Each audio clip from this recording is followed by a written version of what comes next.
Charlotte Motor Speedway. They're lean, they're mean, they're 5-7 horses, a man and machine. They're 4 wide before they start to slip and slide. The Coast to Coast Racing League 350A Modifieds, Pro Late Models, and the 360 Sprint Cars.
It's another Monday night, and we are starting to approach the home stretch in Coast to Coast Racing League action for the 2025 winter season. Welcome to Williams Grove Speedway here in Pennsylvania. Round 8 of the 10-race winter season. It's open 358 Rebels and Renegades action. Another edition of Monday Night Madness. We got a good one for you around the corner, ladies and gentlemen. We're glad you could join us on the Coast to Coast Racing Network. Marty Sakala with you alongside Brandon Dittmer. BD, we got a fun one set for tonight with 3 races left to go in the season. The points are tight all around. Yes, they are, and this track is going to be the difference maker in most of these guys' points championships. This is a very tough track. Getting to where you need to be is going to be very difficult. Absolutely. So we are ready to go for heat race number 1. Starlight has had some technical difficulties getting things going, but we're ready to go for heat race number 1. We've got about 28 cars with us tonight for Open 358s. Heat 1 brought to you by Gambler Motorsports, official team of the Coast to Coast Racing League. Here's how they line up. Mike Brewer on the pole. He's in the 390. Next to him, the Spider Monkey, Brandon Dittmer in the 83. Row number 2, Superman Kurt Schatzer in the 218. And Slide Job Isaac Salas in the 5. Row number 3, the Brute to Beast, Jeff Barker in the 513. And the General, Andy Patton in the 87. Row 4, the Bandit, Randall Dixon in the 011. And Bob DeGood in car number 7. Final row this evening for Heat Race 1 is Kelly Wheeler in the 110 and Bob Curtis in the 012. Take a look at the point standings here coming on into tonight. And again, it is a tight one coming on in. These are the points with 2 drops in effect. Again, 3 races left to go in the season starting tonight. We have the 1 week break next week for Speed Weeks. A lot of fun stuff here coming around the corner here, BD. It's top 4, all FTM. Clay Christopherson leading Anthony Morano by 3 points. Sam Bachman 11 points behind in third. And Scott Rayom 21 points back in fourth. Joseph Grandi rounds out the top 5. He is 24 points behind. A lot of exciting stuff coming up here with 3 races left to go. We'll talk about the schedule here in just a little bit. While we have it, let's talk about it. We got Williams Grove tonight. 2 weeks from now will be Lima Land. Champions Night begins at Charlotte. Champions Week begins at Charlotte. You don't want to miss out on that. All things here on the Coast to Coast Racing Network. Brandon, good luck to you in this heat race. Thank you, Marty. Well, if you're new to Coast Racing League action, we've got our heat races. Top 4 transfer in. We inverted the top 4 prior to taking the green flag, so that's why Isaac Salas, the quick timer, is 4th. Here we go for heat race number 1. Green flag waves. Here we go. Big stack up. Schatzer around the 218. Curtis and Wheeler also caught up as Schatzer turtled up onto the Tory tire. Meanwhile, this is the battle for the lead, side by side into turn number 3. Who's going to take the lead here on lap number 1 at the line? The answer is Isaac Salas, followed by Brandon Dittmer. Battle of the Booth Boys for the race lead. Mike Brewer following both of them, but Salas already from 4th to 1st in the span of 5 corners. Battle for second here is on. Brandon Dittmer, Mike Brewer, Jeff Barker following suit with those two as you're on board with the 513.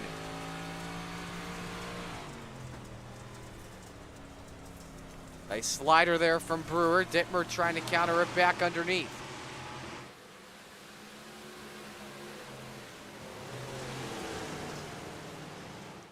Up the hill goes the 83. For just a moment, Brewer capitalizing, moves up to P2. Gap between Barker and DeGood starting to close up. There's the 7 car of Bob DeGood trying to gain some momentum. Has to deal with, though, Randall Dixon, the bandit, in the race for P5. DeGood, remember, started back in 8th. He's already up to the 5th position, up 3 spots early. 3 laps to go here. Should be halfway home. 4 up and 4 down. Salas already with a big lead. 1 second the advantage over Mike Brewer. Here's the race, meanwhile, for P5. This could be the difference between a starting spot in the B main. Probably about 3 spots to be specific here. DeGood edges out Dixon as they bang door panels going into turn number 1. DeGood hanging on to his race car. Got some scrapes on the number 7 left side. And you can see him right there on your screen. That paint scuffed up just a little bit. And they bang once again hard, and DeGood pounds the wall off for turn 4. And so that puts the Bandit up to P5 with a little bit of no damage, I should say, on the right side. Now he tries to close in on Jeff Barker, a past Monday Night Madness winner, about half second back on the 513. Meanwhile, white flag waving, 1 lap to go. Brewer still a second behind this man, Isaac Salas of the Super Dirt Car Series number 5 machine, as he's down the back chute for the final time in heat race number 1. He was the quick timer in qualifying, and now he puts that baby on pole position for the 30-lap feature. Isaac Salas wins heat 1. Brewer 2nd, Dittmer 3rd, and Barker 4th. Dixon 5th, Patton 6th, Wheeler 7th, Curtis 8th. DeGood and Schatzer did not finish the race. Drivers 5 through 10 will be in our last chance showdown.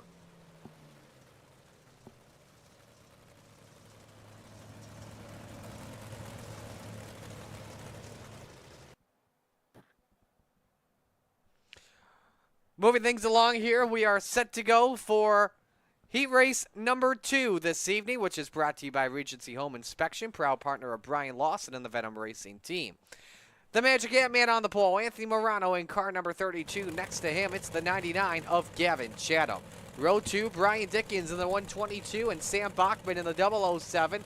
Third row, Craig Bristol, he's in the 093, and Bud Molyneux next to him in the 883. Row number 4, Scott Zanacker in the 143. And next to him, John Tobias in the 21. Final row this evening, the low line master, Brennan Lacey in the 114.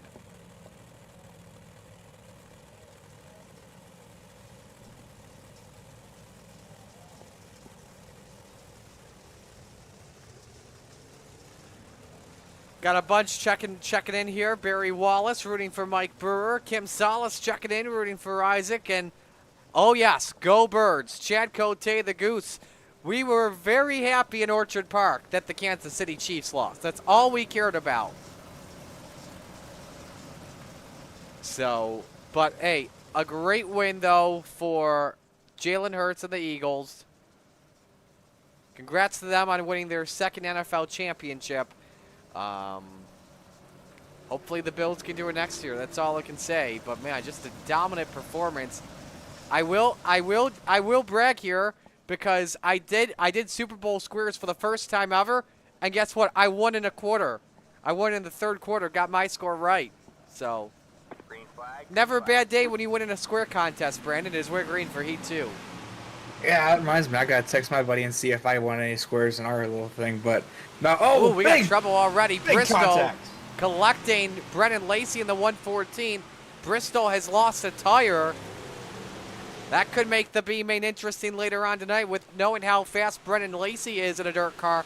Lap 1 across the line, led by Anthony Morano. Gavin Chatham, teammate, following suit in a brand new paint job on the FTM rod. He's looking for the race lead. High, wide, and handsome off turn 2, BD. Yeah, these FTM boys are not going to give each other a single inch. They are going to be rough and tough, but they're going to be nice and clean too. It's an interesting little combo. Chatham drafting with that 32. Something unique you could do here in Knoxville, kind of like a little bit at Williams Grove, kind of like you could do at Knoxville. Try and get a little slipstream, a little bit of draft off the driver in front of you with the long straights we have here at this racetrack. But then you got to be pretty heavy on these brakes. Yeah, it's interesting. You mess up a little bit on that corner, you lose so much on the straightaways. You've almost got to be perfect. And Anthony kind of running a lower line. He's kind of making it work a little bit right now. The official sponsor of the Open 358's Top Notch Trucking, Arlen checking in. Enjoying Isaac's run, keeping up from Gramps. On board with Sam Bachman as he tries to thread the needle. What a good perspective he's got going on. Side by side with his teammate for second. He may have nipped him at the line, better by 1/10 of a second there last lap. Yeah, got him at the line by 0.006 of a second. Remember, top 4 transfer in. Final spot in is Brian Dickens, and he's got a 1 second advantage on Bud Molyneux at the moment. Oh, Bachman caught the wall. Sideways went the 7 off of from contact. Everybody hangs on to it. That cost Bachman a lot of time. Molyneux now trying to attack, but Bachman kept it straight. Yeah, Bachman luckily kept it straight. Gonna try and fight back for a third place is Brian Dickens, right on the heels of FTM boys. Dickens now trying to spoil the party. He can't get second just yet for the Magic Ant-Man. 2 laps to go now here. Up the hill goes Gavin Chatham. Dickens may thread the needle. 3 wide for the lead off for 2. Contact with everybody making contact. Chatham with the lead. And a touch at Kmart shoppers. Sam Bachman just scored a 2-for-1 discount. He found the magic coupon and takes the second spot with 1 lap to go. So he gets a gift. And now, Brandon, he may have a chance to steal this win. He looks underneath. He might have the run coming down the backstretch. Will he send it or will he go bottom? Side by side through 3 and 4. Chatham with a preferred corner exit off the corner. It's a drag race to the start-finish line. Here they come. Chatham wins it fairly. Just about 36 of a second. Yeah, there you go. 400ths of a second rounded out. Bachman, Dickens, Morano, the transfer cars, Molyneux, Tobias, Zanacker, Lacey, Bristol, all to a B main.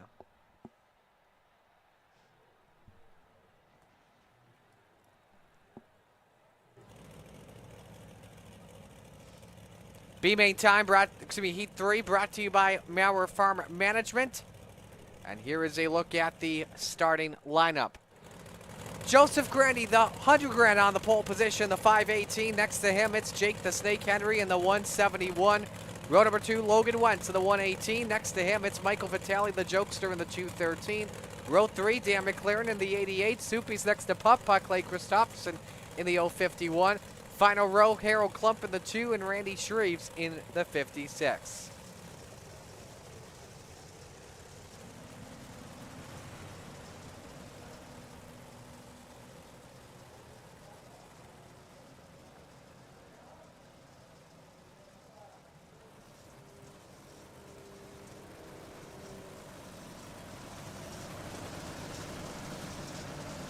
So that one heat was key to watch closely with 3 drivers in that heat in last heat race. Now you've got one of them here, actually 2 of them, correction. Grandy and Christofferson. And Putt Putt did not have a good qualifying run, Brandon. He's starting 6th as we're coming to the green for heat 3. He might be starting 6th, but it'll not take him long to get back up front. No, it will not. Heat 3, green flag. Ooh, contact! Vitali.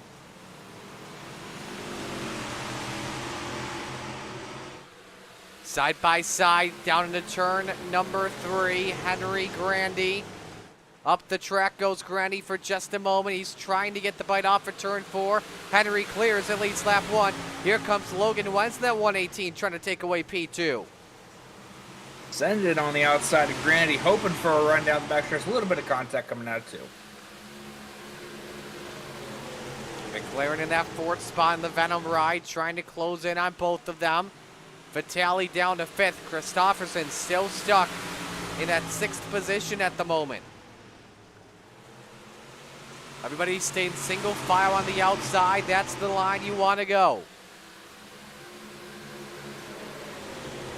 Now, how do you set this up if you're Logan Wentz against Jake Henry, and who must be having the time of his life? Good news, you're out in front. Bad news, you got an FTM driver right behind you in Logan Wentz. He's going to go to the bottom here. It might hurt him as Grandy's going to have a great run out of 2. Yeah, he took a risk. That did not pay off too well as they stay door to door into turn 3. Wentz up the track, they touch. Everybody hanging on. Dan McLaren trying to close in on both. You're on board with the 88 car. Trying to avoid rear ending. The number 118 as we're halfway home of the heat race. And Henry is improving of what's going on behind him with a 0.3 of a second advantage on Joseph Grandy. We've got 3 to go in the heat.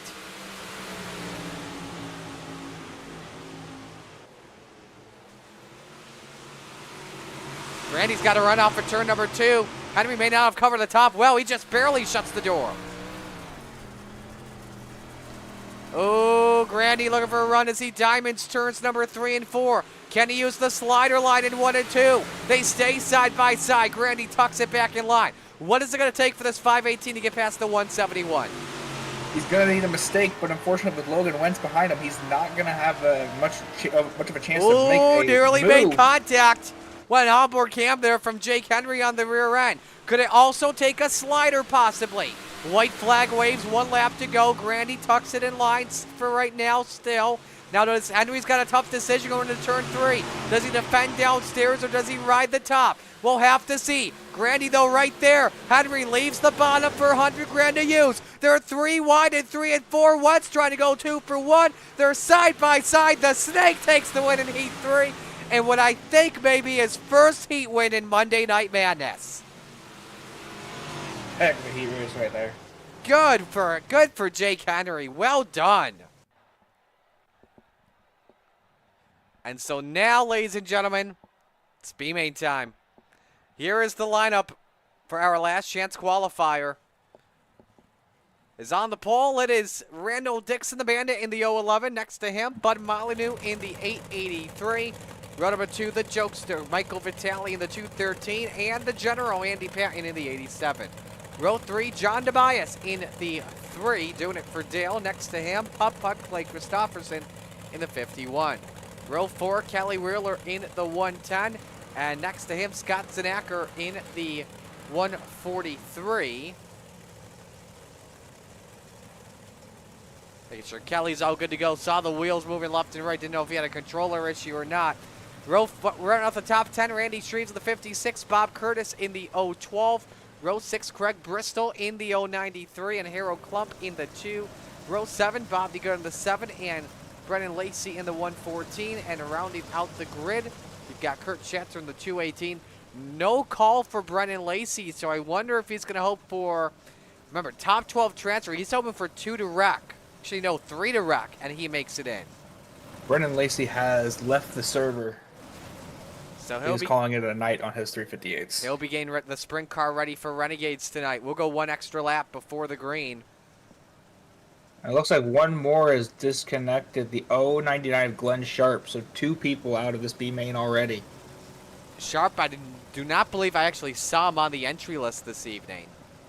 He was entered. He never. It does not look like he ever came into the session. That's probably what it was. That's probably why I saw a 14, then a 16.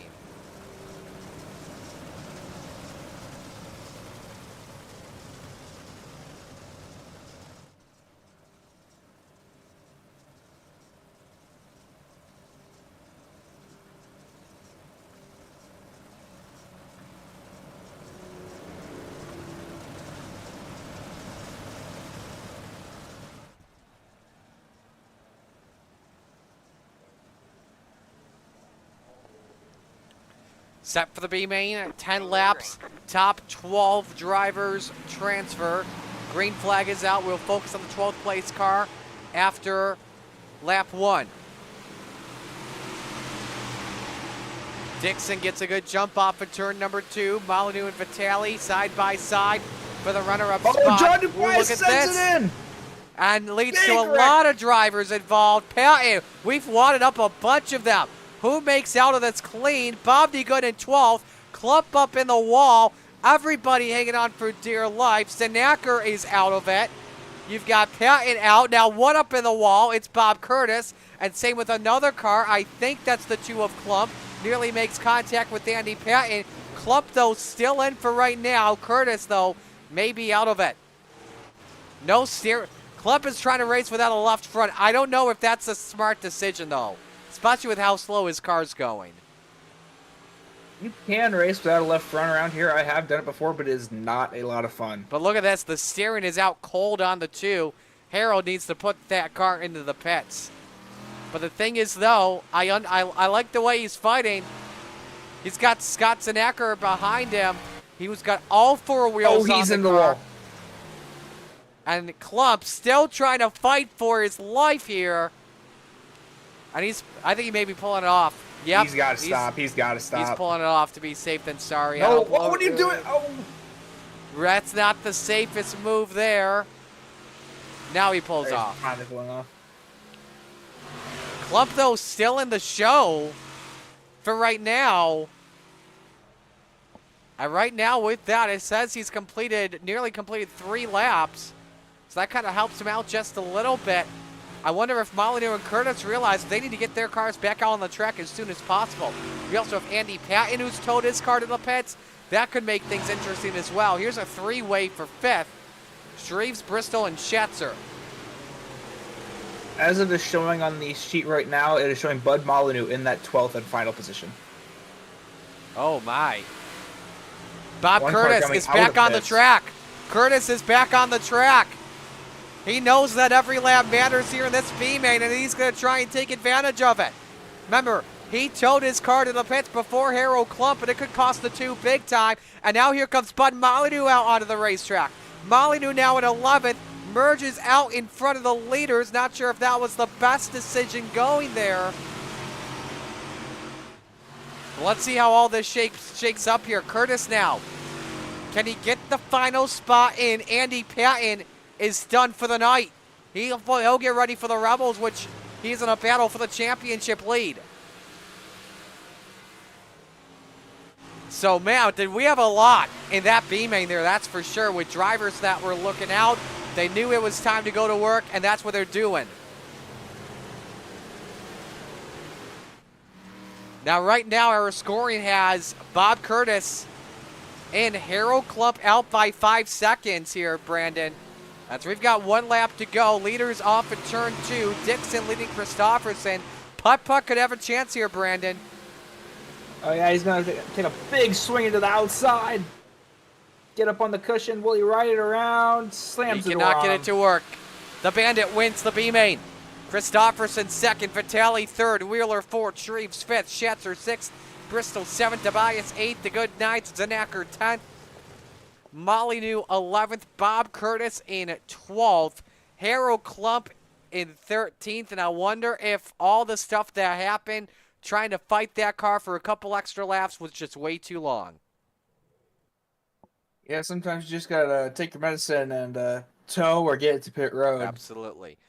Let's step aside and go to break. But first, next week, you can't miss out on this. We've been told to promote the crap out of this, word for word by the promoter. Speed Week, 5 days away. Here's a look at more.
Don't miss out on that. All begins this Sunday. UMP's at Fallujah, GT3's at Daytona on the road course. The Rolex for $24. Roger should put a Rolex on a line, a Temu Rolex to say the least, or because it would cost $24, right? I don't. I might actually have to go look that up. Let's look for the heck of it while we wait for this feature to go going. I'm gonna look up right now.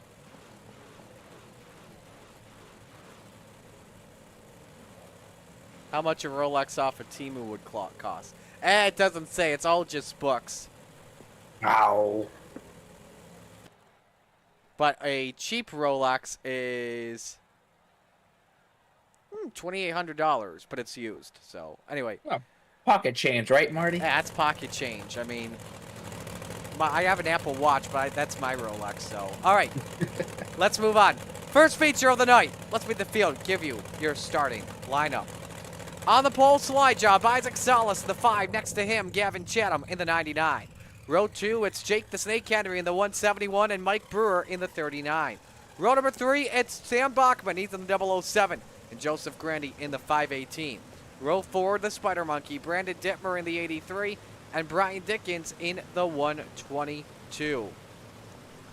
Rounding out the top 10, Logan Wentz in the 118, and next to him, Jeff Barker, the Bird to Beast in the 513. Row 6, Anthony Morano in the 32, and Dan McLaren in the 88. Row 7, Randall Dixon in the 011, and Clay Christopherson, putt-putt in the 51. Row 8, Michael Vitale in the 213, and Kelly Wheeler in the 110. Row number 9, Randy Shreves, he's in the 56, and Superman Kurt Schatzer in the 218. Row 10, Craig Bristow in the 93, and John Tobias in the 21. Row 11, Bob DeGood in the 7, and Scott Zanacker in the 143. Final car on the grid this evening is Bud Molyneux in the 883. And update here, Jake Henry has a feature EOL this evening, so that's a tough break. Supposed to start third, now we'll have to start 22nd. John Tobias, Bob DeCurtis, no call for them to grid, but have a feeling they'll start from the pits. Who wins, Brandon? Your pick. Oh boy. You know what? Give me one of the newest members of FTM. Give me Brewer. I like it. I like where you're going. Give me the 99 of Gavin Chatham, because I don't trust a blinking car. No offense, Isaac. Love you, babe. All right, good luck, Brandon. Thank you, Marty. Time to shake and bake. For the first time tonight, Steve King Foundation pace truck on pit road. Salas and Chatham bring us to green. It's time to get it on.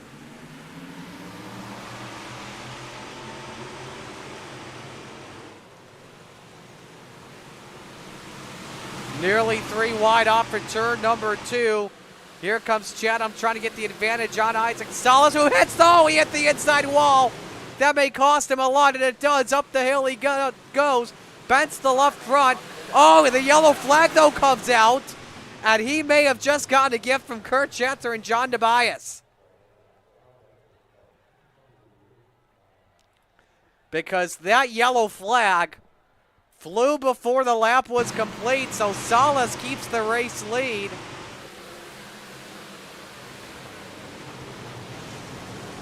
Contact with Randy Shreves, in the wall he goes. Pulls her to a stop. And he can definitely, and Isaac can definitely give Kurt an extra Christmas card this season. We had something else with John Tobias, apparently, we're hearing.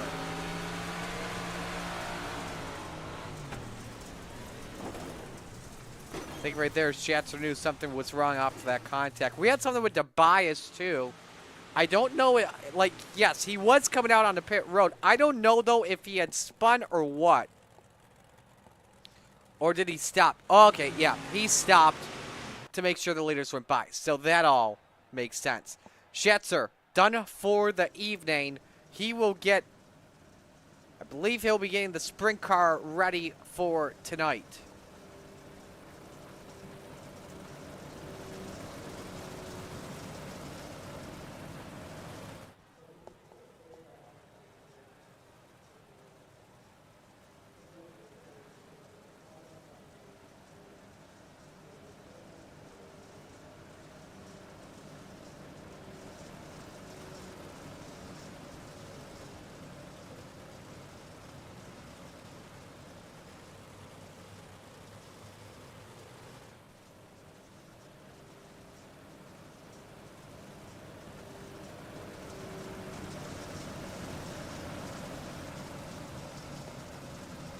So we're wasting no time coming back to green.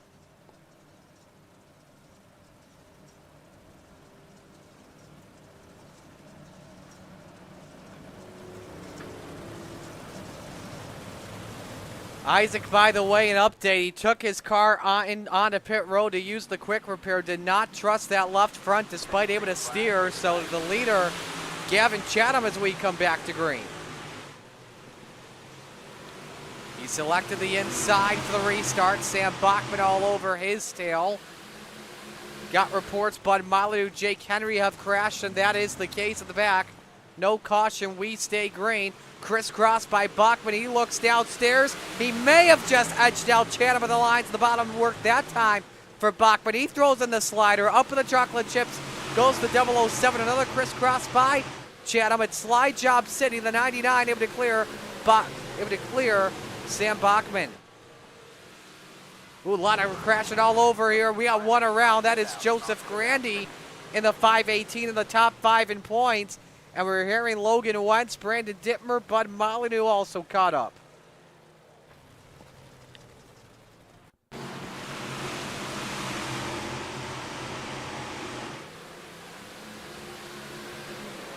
Ooh, just hooked Grandy. In the wall he went. And what happened in front with Dittmer, I'd like to know. Was it just a chain reaction of things? Dittmer's right next to Grandy. So after that contact, oh yeah, it was a chain reaction. He did get into the 83 car, and man, there's some more contact after that. It's like bumper cars. On board with the Spider Monkey. Yep, you see the hook there. Great camera angle providing that.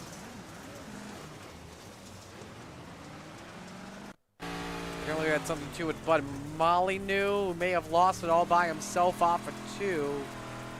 Or he may have been slowing because of the yellow. Yeah, that was the case.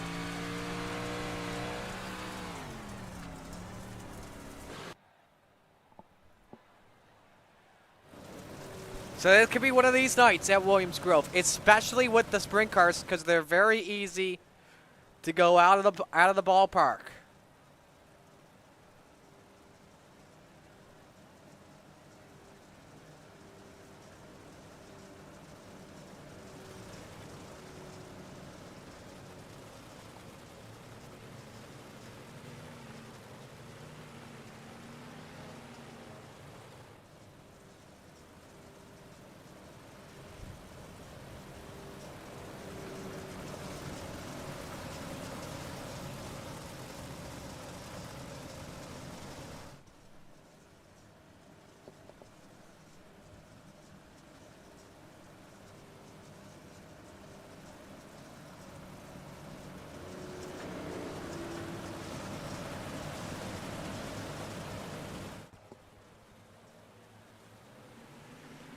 We are back to green. Green, green, green.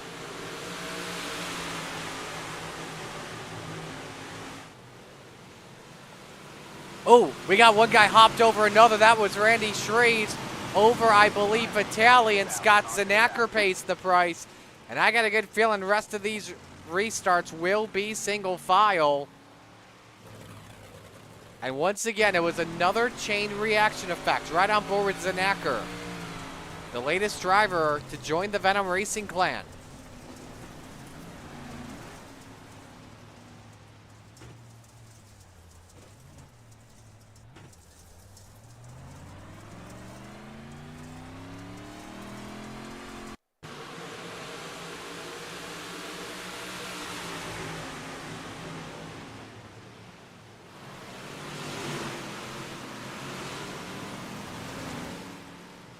Yeah, you can just see how that all went down from the perspective of Zanacker. Randy Shreves hopped over Michael Vitale.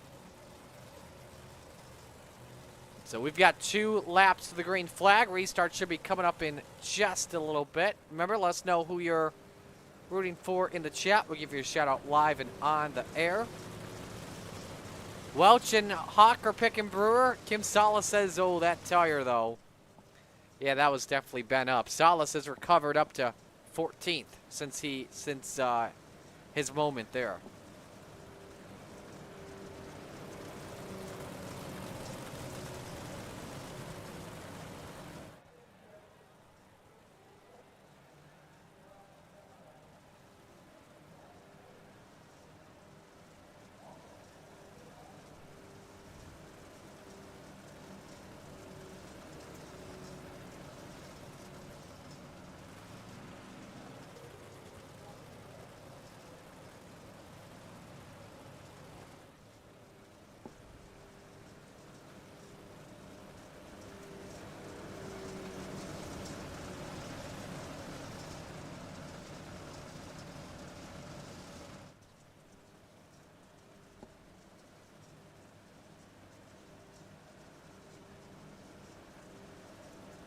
All right, so the call has been made from the tower to go single file for the rest of this race. Back under the gas, we go for the restart, and Chatham gets a great launch on Bachman.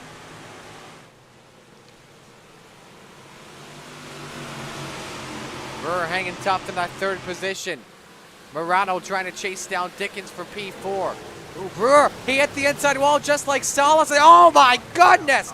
Kelly Wheeler catches some air time and he's upside down. Nope, check that. That was Randall Dixon in the 011. That took a very wild ride. And how that car is still going, I don't know. but that has got to be damaged big time.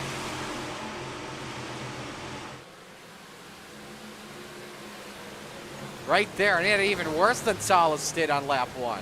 And look at that ride. You see Bristol also caught up.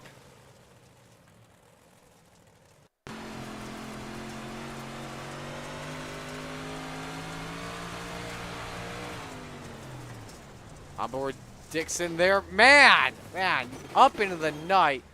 And he is one lucky SOB that car did not go over the guardrail. And that he is able to, like, you see the right front, though, how loosened it is. He was trying to get that car back into the pits. And he is still driving that puppy. Dixon able to get that car on pit road to use a quick repair. Took a lot of time to do it, but better than having to get towed and go a lap down. That's for sure.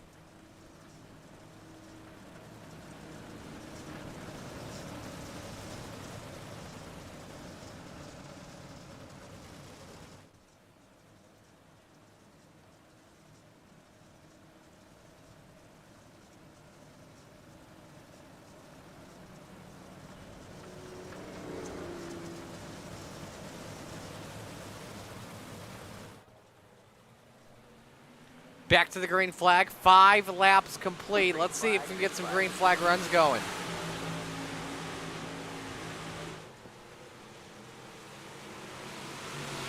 Top 3 staying single file. Anthony Morano trying to get the bottom cooking. He's very good at the bottom here at Williams Grove Speedway, that's for sure. And he nearly forced it 3 wide underneath Brian Dickens. Dickens trying to grab that second spot from Sam Bachman. He had a good run last week as well in that 122 car. I wonder if that new scheme has given him some good luck lately.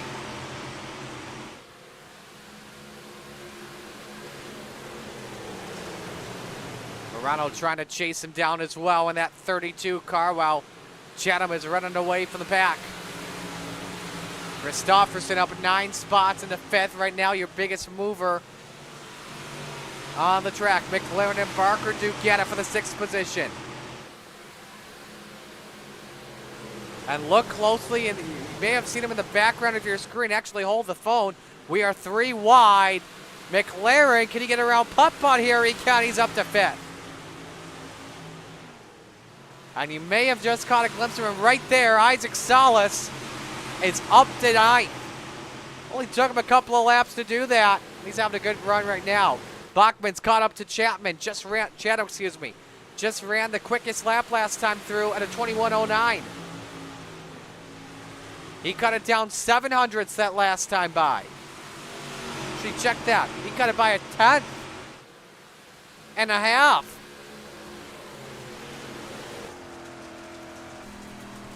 On board with Bachman. Will definitely raise his teammate clean, that's for sure. He may try underneath here. Remember, these two battled it out for the win in heat race number 2. And here comes Morano meanwhile. Can the bottom side work for him? Wheel to wheel off the corner. Dickens has him cleared. I think the bottom line is better for the Magic Ant-Man through 1 and 2 as you go on board.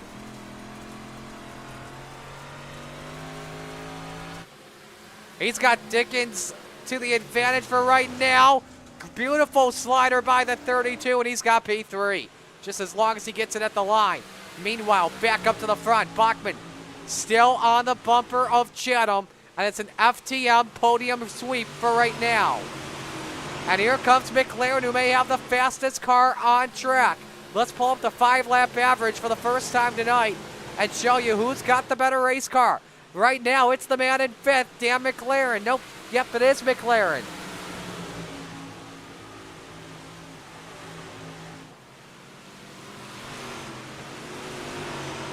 McLaren's got something cooking underneath that Venom Racing engine.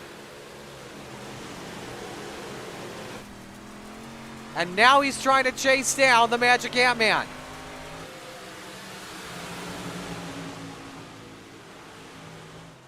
Still focusing our eyes back up front. Next time by, we are halfway home. 15 up and 15 down. Gavin Chatham has led every lap of this race so far tonight. Bachman all over him. Does he give him a bump into turn 1? No, he doesn't. It was a little bit of a wall scrape from the 007 into the corner. You look back at 3rd as well. Morano still in a good battle with McLaren for the bottom step of the podium. Here comes Bachman. Now he looks underneath in the 99. Does he throw it over the slide jump into turn number 1? He does not. Moves up the hill. Chatham keeps him cleared. Bachman exploring his options. He knows that time did not work. But with those two being side by side, allows Morano just like that to try and close in a little bit. 17 laps are complete here at the Grove.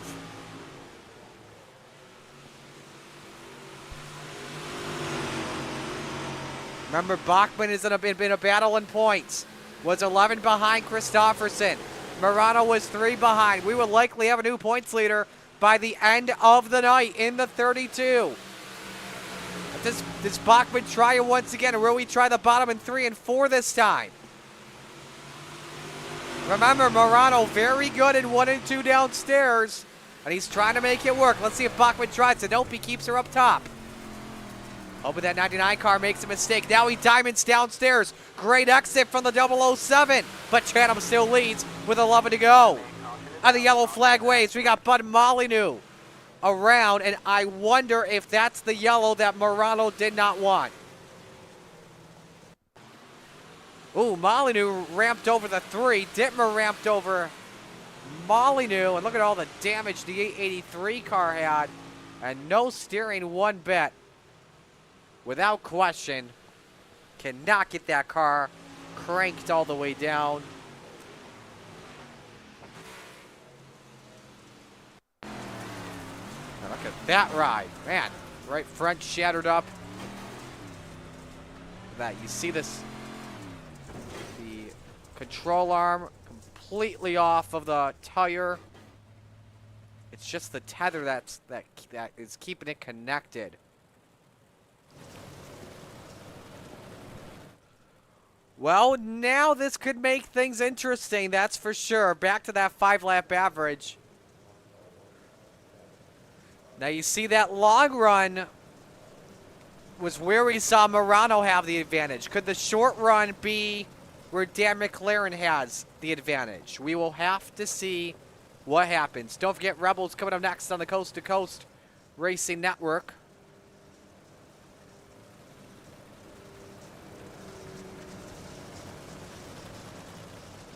Ron is checking in. I did not realize it was Mike Brewer's birthday tomorrow. He's trying to rebound for the good run right now in 16th, unfortunately. And our man Butters is checking in. Jason Butterfield rooting for Venom Racing. Highest car right now, McLaren in P4.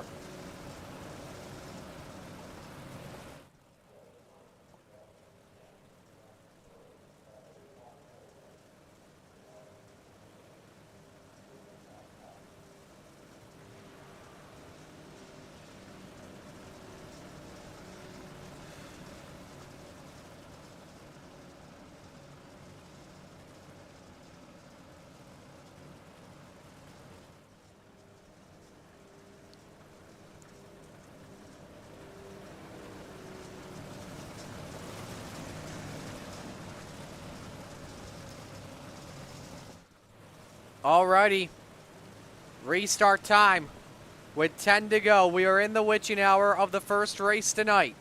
Chatham leads, Bachman second, Morano third, McLaren fourth, Dickens fifth, Salas sixth. They've been the best all night long, but watch out, Fatale seventh, Christopherson 8th, Wheeler 9th, and Shreves 10th. We are back to the green flag. 10 laps to go.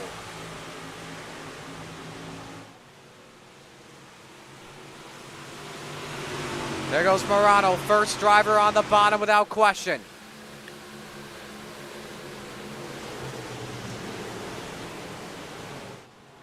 Salas trying to take away a top 5 spot from Dickens.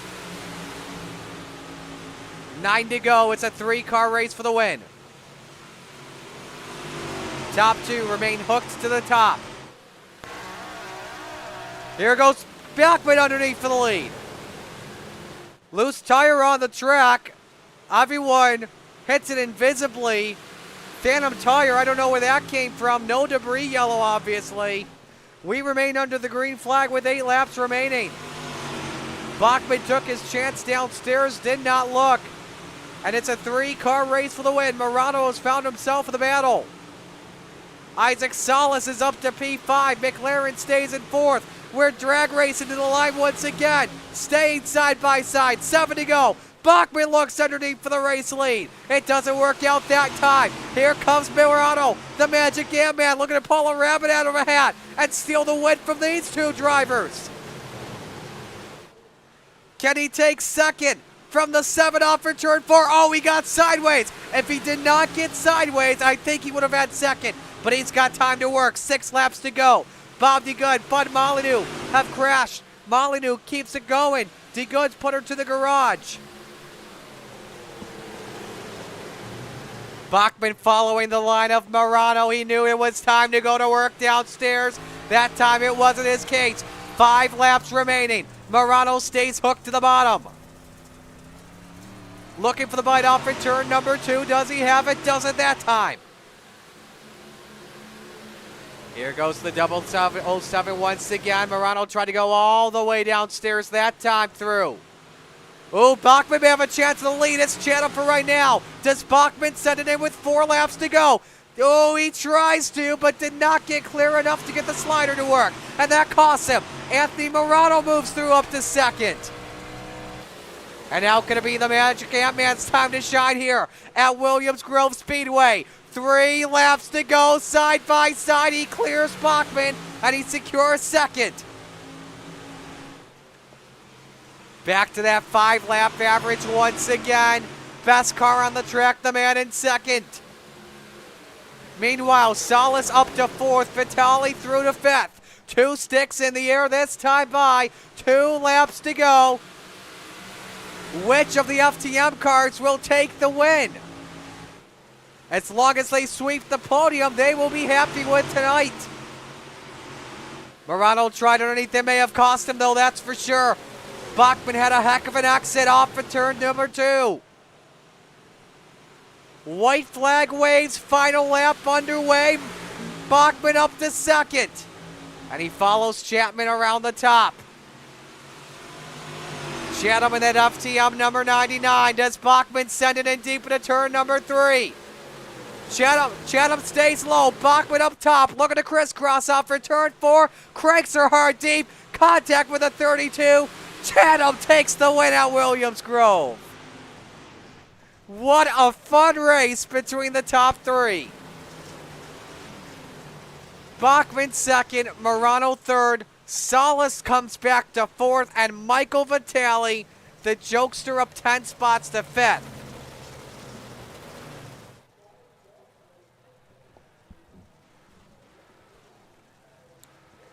After a rocky start to this one, what a pair of long runs we had to finish that one off.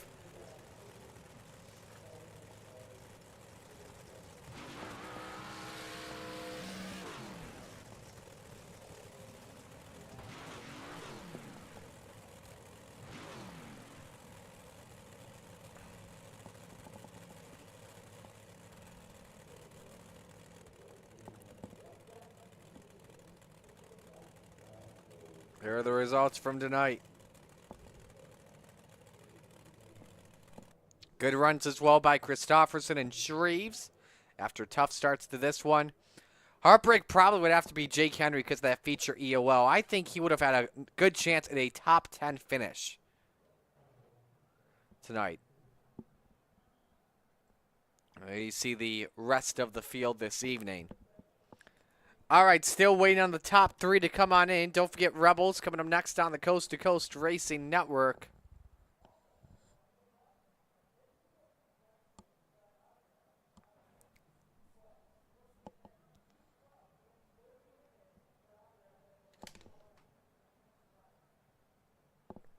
And we've got the 3rd place finisher. We'll waste no time and bring him on in. Anthony Morano. Ant-Man, we know. Up. He just It's said, different now. yeah, it's different now. He's now the one falling in love with Isaac Salas whenever he scores a quick time. Like tonight. All right, anyway. That was horrible in qualifying. My God. Anyway, what a run, up 8 spots tonight with the bottom. What more did you need for that top 2? You got up to 2nd at one point, but at the end, Bachman had a much better run on the outside line.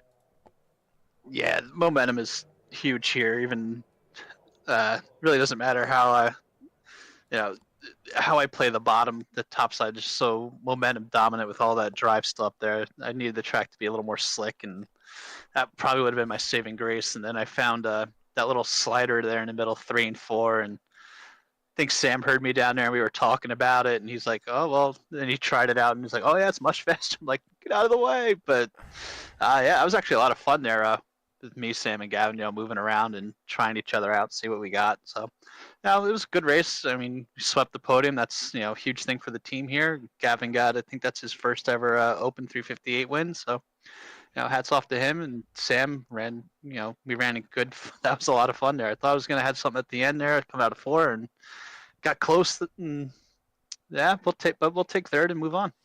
Who do you want to give shout-outs to? Give big shout out to my wife Sherry, the boys at FTM, Super Dirt Car, my mom Lens, Swan Speed Shop, DJ Sim Shop, Extra Installation, Casper Flagstone, MDI TV, GripPack.com. It's Top Notch Trucking, I believe, for the 358 Opens. Marty, you for doing a broadcast, and I'm going to Coast to Coast. Alrighty, man. We'll let you go. Great job tonight and a heck of a run. Thanks, Marty. Anthony Morano finishing 3rd. Sam Bachman. Let's get him in, finishing 2nd. Hang on, what was that soundbite now? That was a whip. Oh, that was a whip? Okay. You were trying so many things out there. What were you looking at from your perspective? Obviously, Chatham was keeping the top going. What were you trying out to try to pass him? I was trying to get a good run in 3 and 4 so I could throw a slider on him in 1 and 2, but every time I'd get a little bit to his door, he'd just get that run on the top side and get a good run, and I just didn't feel pretty comfortable throwing a slider in 1 and 2 on him, so yeah. Is it just that tough to throw a slide job when the track is slick like this one here? Yeah, and then, I mean, you just never know. I mean, he could get a really good run, and then all of a sudden I just take us both out, and I wasn't trying to really do that. Well, hey, great run for you, though. Who do you want to give shout-outs to? All the boys are at FTM, Gunnar at Swan Speed Shop. He's really been working hard for the dig. Dean over at Super Dirt Car Series, Expert Installation, Marty U for broadcasting, and Coast to Coast. Alrighty, man. Great job on the run, and best of luck during Speed Weeks next weekend as well as Thursday night. Alrighty, thank you. Sam Bachman finishing 2nd. All right, I'm going to be quiet here and see if Chatham has a soundbite. He actually doesn't. Wow, I thought FTM was doing this regularly by now. But anyway, Chatham, believe this is your first Open 358 win, correct? I don't have SimHub up right now. No, this will be the first one, yeah. This is the first one. Well, congratulations. How's that one feel? It feels pretty good, but I had no business winning that race. There's a lot of guys, Sam and Anthony, that were much faster than I was, and I was probably holding them up more than anything, and I was probably like a 5th to 6th place car. But we had good track position, which was huge. And unfortunately, Isaac had his misfortunes, which then opened the door up completely for us to take the lead. And but this one definitely dedicated to the FTM guys. They sit there to help me left and right in these things. And I wouldn't be talking to you in Victory Lane tonight if it wasn't for them. So I got to give a big shout out to them and a big thanks to all those guys over there to help me out with this modified stuff. Not my cup of tea, and we definitely stole one tonight, but it feels good, and we'll definitely take it. I'm trying to remember, Brandon. Didn't I pick him to win? Yes, you did. All right, there you go. You're welcome, Gavin. You're welcome. Well, start picking me more in these modified races, Marty. Maybe it was my good luck charm, but man, it's been a pretty good season so far. We got that Renegades win, and now this, so we're definitely living on cloud 9 for sure right now. It feels good. What do you expect later on tonight with the Renegade? Oh, track's gonna be slick. It's gonna be tough. I want to say you're going to be rolling the bottom. The guy who's going to win the race is probably going to be rolling the bottom, but I don't know. It just depends on how many cars show up tonight, and we'll see. I know there's a lot of good guys who run the top really well, but you'll probably find me around the bottom tonight. I think that'll be the place to go. But it'll be slick, it'll be tough, and Williams Grove is always a tough track, but it should put on for a good race. We appreciate your time, man. Thanks for giving those shout outs, and best of luck later tonight, and enjoy this win. All right, thanks, guys. Appreciate it. Well, hopefully we're talking to you again in Victory Lane tonight. Absolutely. Gavin Chatham, first time Open 358 winner. We're going to step aside and go to break. When we come back, Rebels action on the Coast to Coast Racing Network.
It's time for another edition of RSN Trackside, powered by Bob Johnson Auto Group on Rock Sports Network. Gets on the champion, trying to be a bit of a hiatus, so let's get. Tonight we'll be talking about it.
outpouring of love was amazing. These dollars had come together to support us, and we realized, no, we didn't want to use them for us. We wanted to use them to help others. The foundation has done so much for so many people. It helps any family that has somebody, whether it be a crew member or one of the drivers, that get hurt. We can help them to get through the situation. I was injured in a non-wing sprint car accident that broke my neck and left me with a spinal cord injury. I was in the hospital 8 months, and that got really, really expensive, so having that extra help to help push me and my family forward was a big deal.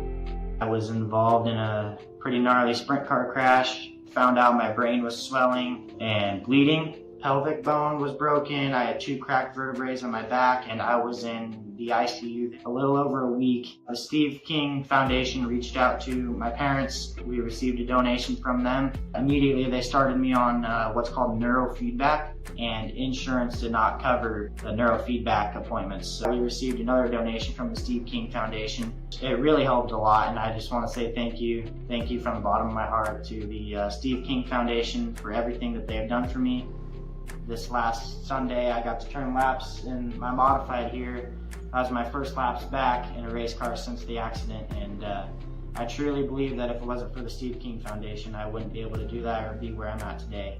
Yes, Steve's death is the reason the foundation exists, but it's Steve's life, and it's the lives of racers everywhere, is the reason we're able to do the work we do.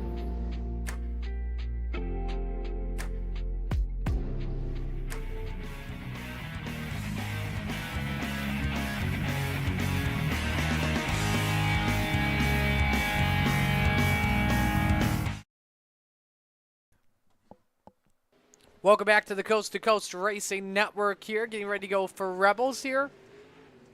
Rebels brought to you by our friends at RaceMed. Marty Scala with you. So glad you could join us here on the Coast to Coast Racing Network. Don't forget, we've got Speed Weeks back next week here. All registrations going towards the Steve King Foundation. $10 for one division, $15 for both. That's asphalt and dirt. Top 3 in all races get up to $15 if you're in a GT3. That's the highest one, up to $24. Overall in dirt, $50. Overall asphalt, top champion in 100 races. For dirt, that's the top 3 races. Asphalt, your top 5 races. Overall, your top 8 races.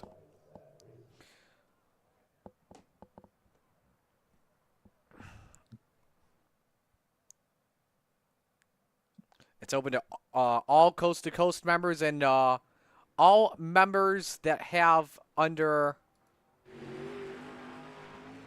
with an I rating below 3,000. First driver around the track, we'll put on the Bassman, Roger Craig, in the 747.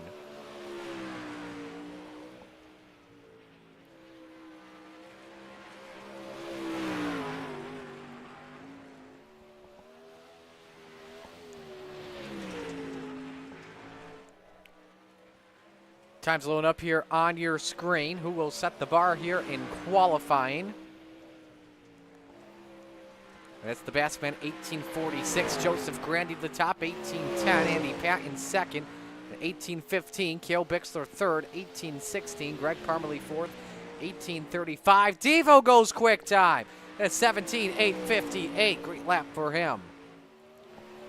Here comes the general across the start-finish line. More laps coming. Grandy up to second, 17.98. Cale Bixler up to third after lap 2. Second lap time for Devo, meanwhile. Slower, but quickest in 8:17.86. A couple more drivers finish up their laps. Here's the captain, Gary Taylor, in the 34. That's between him and the Goose, Chad Cote. Taylor, oh man, he nearly caught the wall. Here comes the Goose across the line on lap number 1 as he goes 7th quickest, 18:36. 12 drivers with us here this evening. Oh, he may have caught the wall there in turn number 4. That's going to be very close. We'll see if they caught it or no. Nope, they didn't catch it. Up to third, 17.98. And it's Donovan Ross, the quickest in qualifying. Good lap for Devo there with a 1786, just over a tenth quicker.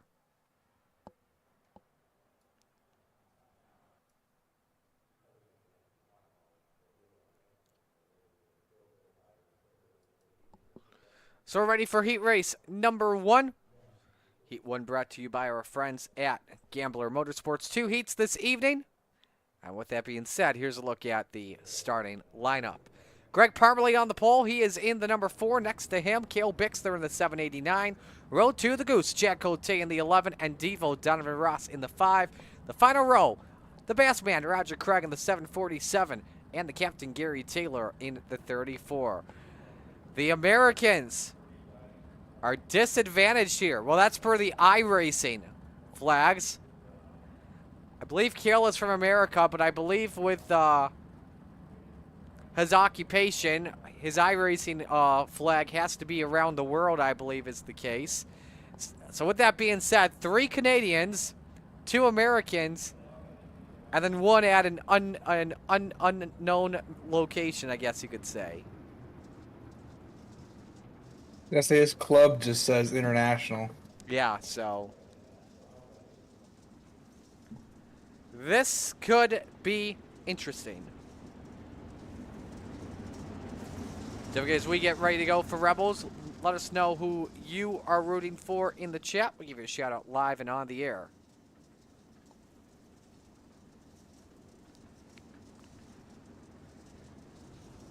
Dylan DeWert checking in. Definitely enjoyed that race.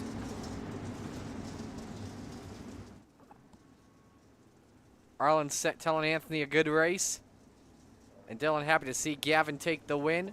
The General Andy Patton saying, fly Eagles fly. As we go green, we say E-A-G-L-E-S, Eagles.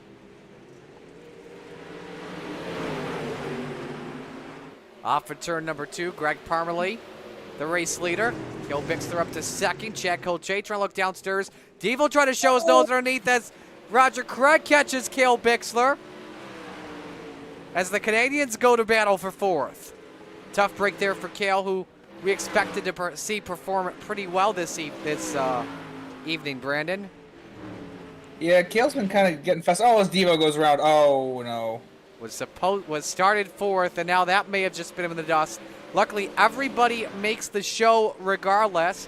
And so Greg Parmalee hanging on to this race lead for right now here. Brandon Bacote is going to be very quick here in these next few laps. Cote is not going to let off one bit. He is going to go up and rip that cushion. He is going to track him down. Rick's car on track. The man in last, Cale Bixler, 18:22.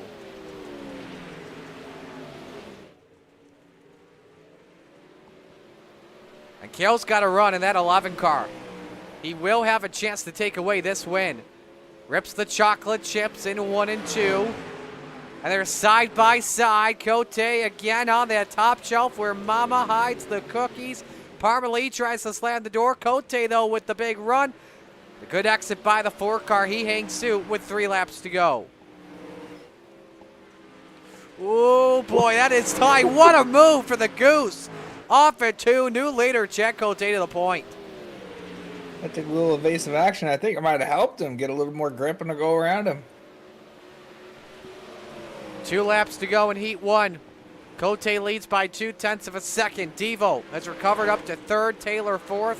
Cale Bixler has recovered as well. He runs in 5th. Taylor up to the wall. Cale Bixler tries to take advantage of that and move up to P4. White flag waves. Final lap underway.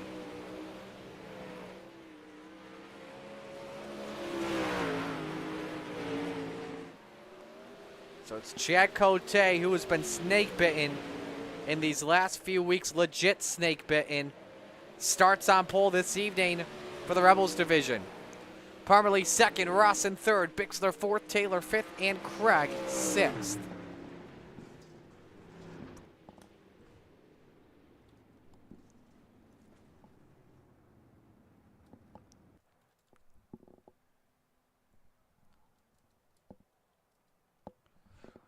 Now we move on to Heat 2, brought to you by Regency Farm Inspection. Here's a look at your starting lineup. Nick Shaw on the pole position. He's in the number 96 car. Next to him, Gary Offutt in the 94. Row number 2, the General, Andy Patton, your Rebels points leader in the 87. And 100 grand, Joseph Grandy in the 518. That's your top 2 in points. Row number 3, Mike Cranmer in the 70 and Bob Curtis in the 012. That is the field for our Rebels Heat 2 this evening. We'll pull up the standings here in Heat coming on in just a moment. But first, Brandon, who are you watching out for closely? Let's see here. Grandy's going to make a really quick move here. Get to the front. He's going to try and run away with this one. He timed second quickest in qualifying. I wonder if he took a look at Cote and how he made the pass for the lead. I wonder if he won't adopt a little bit of that method.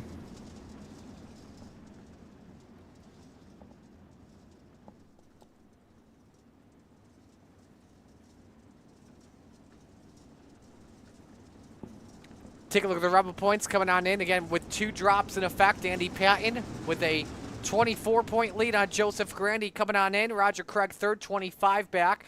Denver Ross fourth, 32 back. Keith Jackson not with us this evening is 50 points behind. Green flag waves as Heat 2 goes green.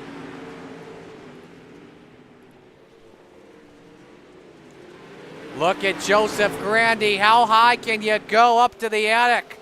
Underneath for second. And he wants that lead on the General.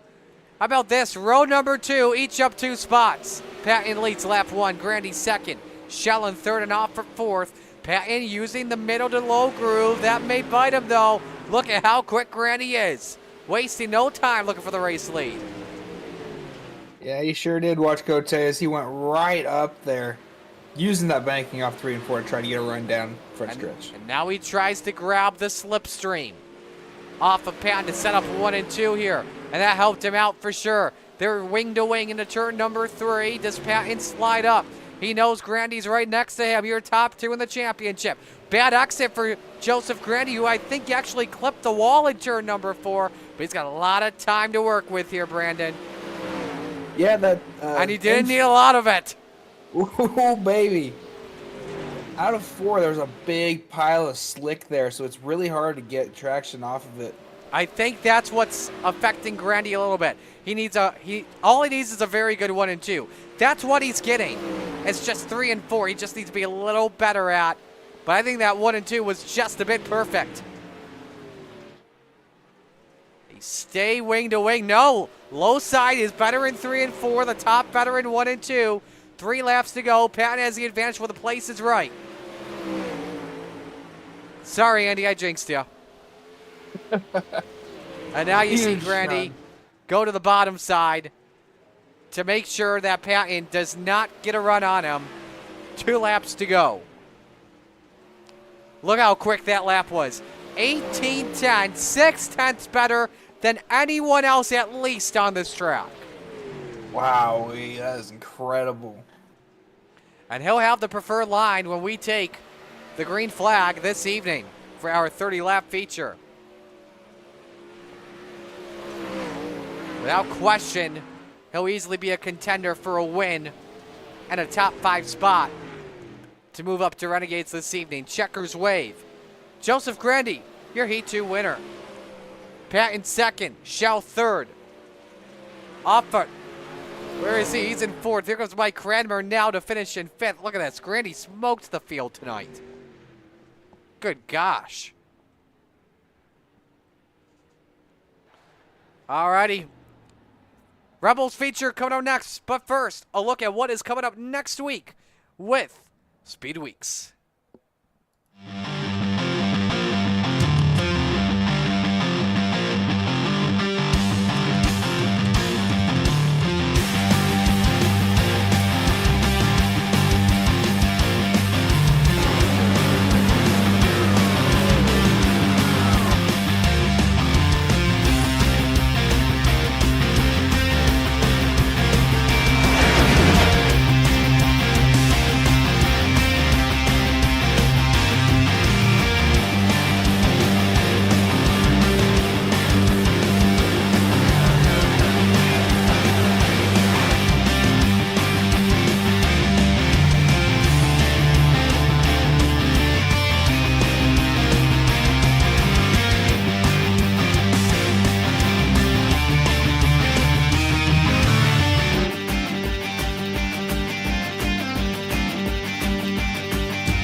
Yes, be there.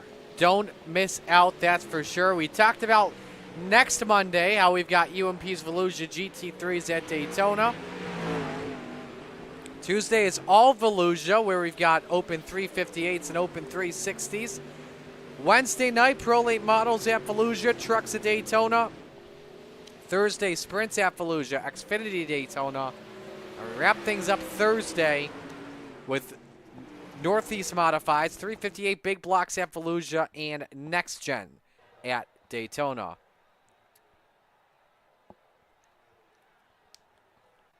So we're ready to get things going here. Let's meet the field and give you the RSN trackside starting lineup. On the pole, the Goose, Chad Cote in the 11. Next to him, Joseph Grandy in the 518. Row number 2, Greg Parmalee in the 4, and the General, Andy Patton, in the 87. Row 3, Devo, David Ross in the 5, and Nick Schell in the 96. And in row number 4, Cale Bixler in the 789, and Gary Offutt in the 94. Rounding out your top 10, the captain, Gary Taylor in the 34, and Mike Cranmer in car 70. In the final row this evening, the Bassman, Roger Craig in the 747, and Bob Curtis in car 012. Picks to win, Chad, you're the best man, but I gotta go with Joseph Grandy. Going with Joseph Grandy. You know, it's a good pick. And I normally would pick Chad Cote in this situation, but I see Devo getting this win. Dom again, this one, okay.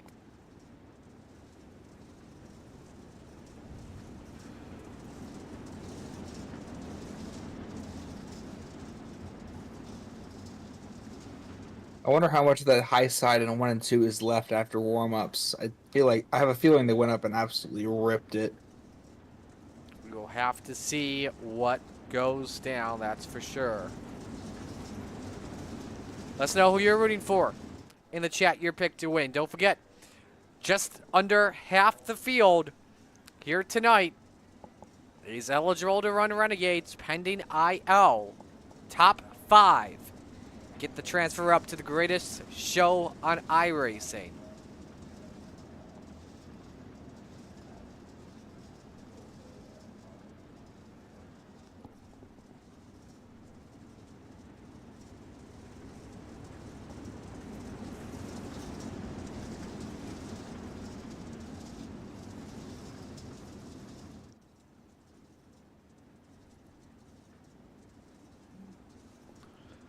Field down the back chute, following the Steve King Foundation pace truck.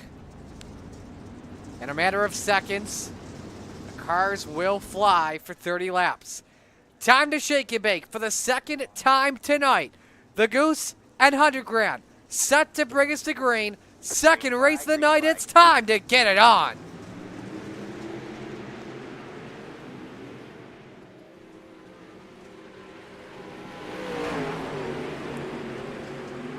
Good start for Grandy in the 518. Cote up to second. Andy Patton looking downstairs for that runner-up position, but off at turn number 4, it's 100 Grand leading lap number 1. Good race for 4th here. Nick Schell versus Donovan Ross. Remember, Devo had that accident in the heat race, which is why he is starting mid-pack, and he was the quickest in qualifying, Brandon. Yeah, he's down there ripping the bottom. He's getting a really good run out of the corners. He might be able to make this bottom of a 1 or 2 work. We'll have to see. Andy Patton trying to attack Chad Cote for the runner-up position. Not working out just yet. Grandy, meanwhile, trying to close the gap in points down. Would be just under 20 with 2 races left to go. Remember, Lima Land and Charlotte are the final 2 races of the season. Parmalee in the wall. He loses 6 to Cale Bixler in the 789.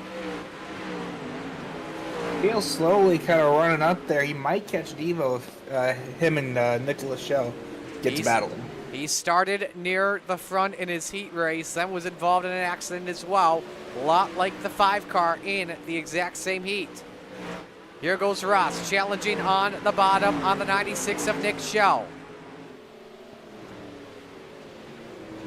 It's your closest battle on the track at the moment.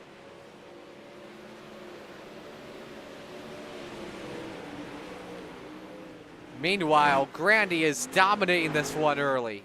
5 laps in, a sixth of the way through. 1.3 second advantage on the Goose, Chad Cote. He's absolutely let it hang out, not holding anything back, but he's got to be careful in case this thing goes. We got trouble off for 2.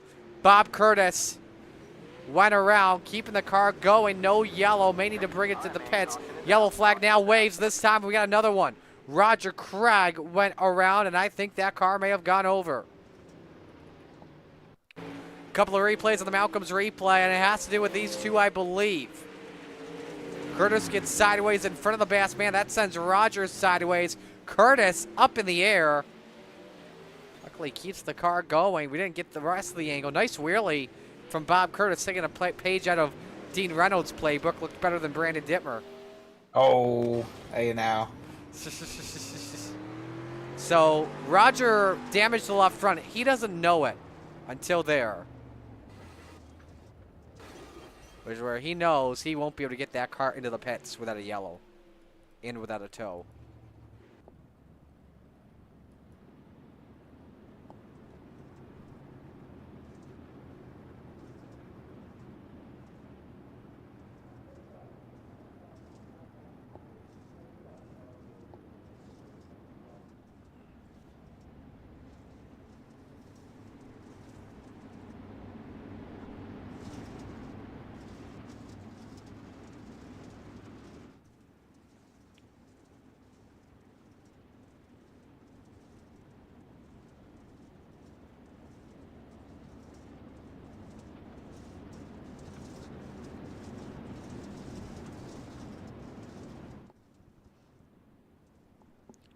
Lights should go out this time by as we're ready for our first restart in just a matter of moments. What a dominant start, though, for Joseph Grandy, without question, Brandon. But I feel like whenever we see Joseph off to hot starts like we saw a couple weeks ago at Port Royal, then normally the wheel damages out for some reason or the wheel disconnects. Hopefully that doesn't happen to him tonight. Don't jinx him, Marty. Come on. That's just me. Hey, he won a couple weeks ago, didn't he? I don't remember. I gotta double check the standings. Remember, he's got 2 wins on the year. So, and remember, that was my pick to win. So, all right, field coming off for turn number 4, ready for the first restart of the night. Grandy selects the bottom, back to green we go. Kale, trouble on the start. Ooh, Shell clipped Ross. He gets a little sideways. Shell was heavy on the binders. That may cost him 5th. Here comes Greg Parmalee on the bottom trying to take the spot away. And here comes, meanwhile, the General trying to pick up some points here on Chad Cote. Can't get second there at the line just yet. Trying to catch Chad Cote a little off suit after the restart. Look at Devo. Where'd he come from? Underneath for 3rd. They touch for just a moment. And the number 5 car breaks through onto the podium. He may have something possibly for Chad Cote in just a moment. We'll look at the 5-lap average. If he gets past the 11 in no time, he'll have something without question. He's ripping that bottom. The Murano line paying off well, but Grandy the quicker car at the moment. Let's see how this looks with Donovan not in traffic. The only guy he just has to catch is Joseph Grandy. Let's see if this graph improves. It did by a little. But Grandy was 200ths better last time by. Meanwhile, the race for the final spot in pending IL, Nick Shell, Greg Parmalee, Cale Bixler. Up the track went Parmalee, Cale trying to take advantage of it. Ooh, I thought for a moment he was going to slide up into them there, Brandon. Yeah, he luckily caught it, brought it back down. Parmalee and Cale lives the battle another day. Bob Curtis reports just crash. He has towed it to the pits. That's likely going to be his race tonight.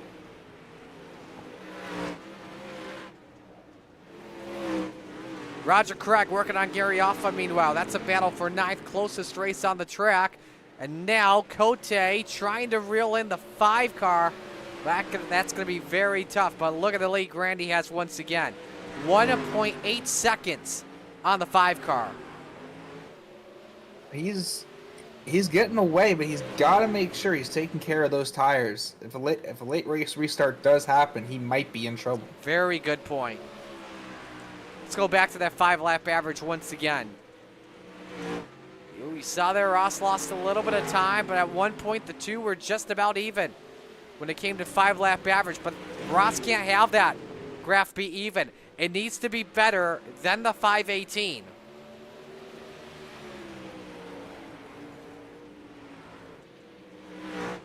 And both for slower. Now the 11 starts to become a little quicker than the 5 car. We will just have to see. Patton and Shell rounding out your top 5. Closest race on track, Gary Taylor. We got the Gary and Gary show as they go at it for the 8th position.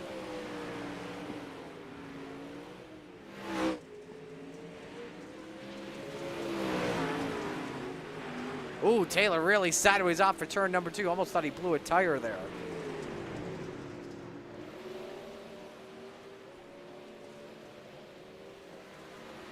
One slow off the pace in the backstretch. Checking on who that is. That's Bob Curtis, the 012. And remember, he had just gotten his car back out onto the racetrack. Please stay green. Stay green. Curtis gets around the pit road without any issues. I wonder if he may be out of fuel.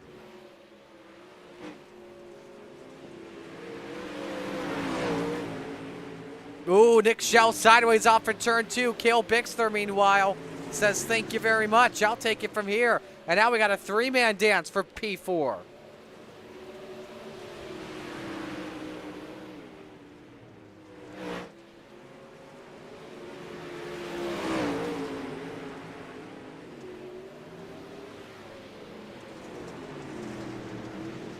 Nine laps to go.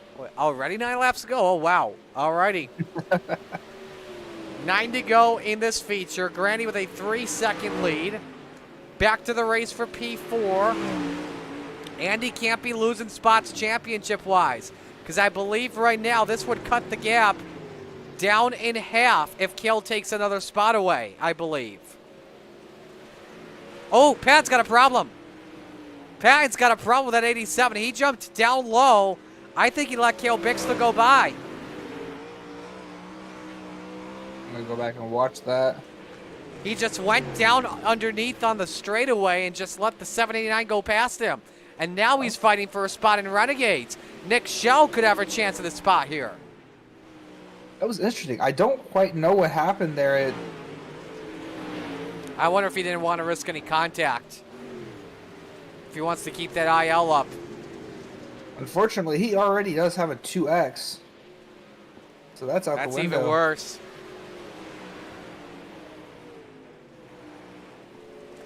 Patton's IL coming out into the night, though, was okay still at a 112, so he's working really good right now at the moment. Meanwhile, Grandy, the 3.8 second lead on Donovan Ross, coming to 4 laps to go. Some other racing on the track happening in front of your race leader. Gary Taylor, Gary Offut in a race for 9th. Roger Craig was able to get past both of them.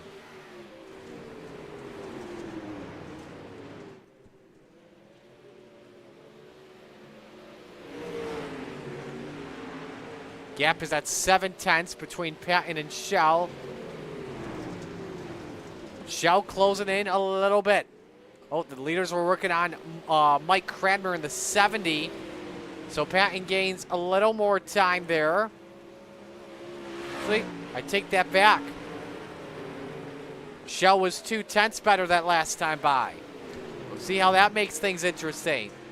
Meanwhile, 1.5 laps remain here at Williams Grove Speedway for Joseph Grandy, who started on the outside of the front row, was quickest in qualifying, won his second heat race after passing Chad Cote on the top, taking a page out of. She checked that. He used Chad Cote to his advantage. He passed Andy Patton to get it done. And now the driver of the Inferno Motorsports, number 518, up turn number 4, win number 3 of the season. Joseph Grady gets it done. And dominated in style. 5-second win on Donovan Ross. Chad Cote third, the 4th place car 10 seconds back. That's Cale Bixler.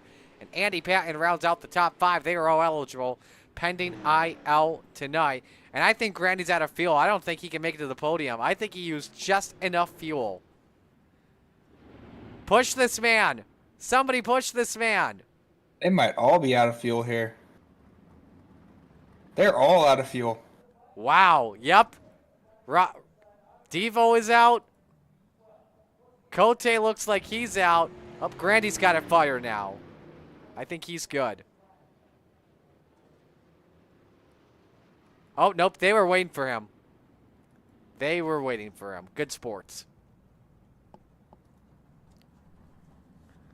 As they come here, you look at the results. Biggest mover was Devo up 3. Same with Cale Bixler and Roger Craig. But again, it is higher finisher when it comes to the tie. That counts for the Hard Charger Award. There's a look at the rest of the field this evening.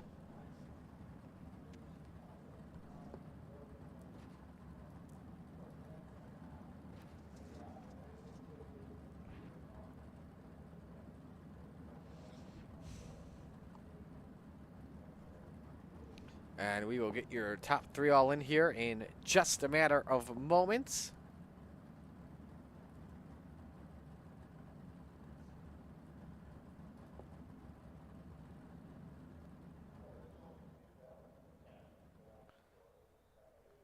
Just need Chad Cote, and then we'll get things started here. Don't forget Renegades coming up next here on the Coast to Coast Racing Network. That should be a crazy one. Renegades at Williams Grove never disappoints, that's for sure, when it comes to the action. So there's Chad. Let's bring him on in here. And Brandon, will let you take this one with the goose. Hey, Chad Stitmer, you got me? I got you, buddy. You know, you ran a heck of a race. Unfortunately, just kind of came up there short to Devo. What more did you need to get back to that 2nd place spot? You know what? I'm gonna be honest with you. I'm completely content where I finished. I don't run the bottom well anywhere. Here you have to. It's technical track here. Grandy, he waited for us for a little while and then he said, "See ya." But no, I'm content with 3rd place tonight. I'd be content with it too. This is a very, very tough track. What do you think that this track was gonna play out any differently? I thought the top would have been a little bit better in 3 and 4 early, where you could run it for maybe like the first 6 to 8 laps. But it was, you know, top 1 and 2, pretty much the bottom 3 and 4 the whole night. Absolutely. Who do you got to thank for this run today? All the guys over at All American Motorsports, Josh Whiteman for the wrap, you guys for the broadcast, and Roger for the league. Are we going to see you in Renegades action? Yes, sir. Awesome. Well, good luck. And good run. Thanks, guys.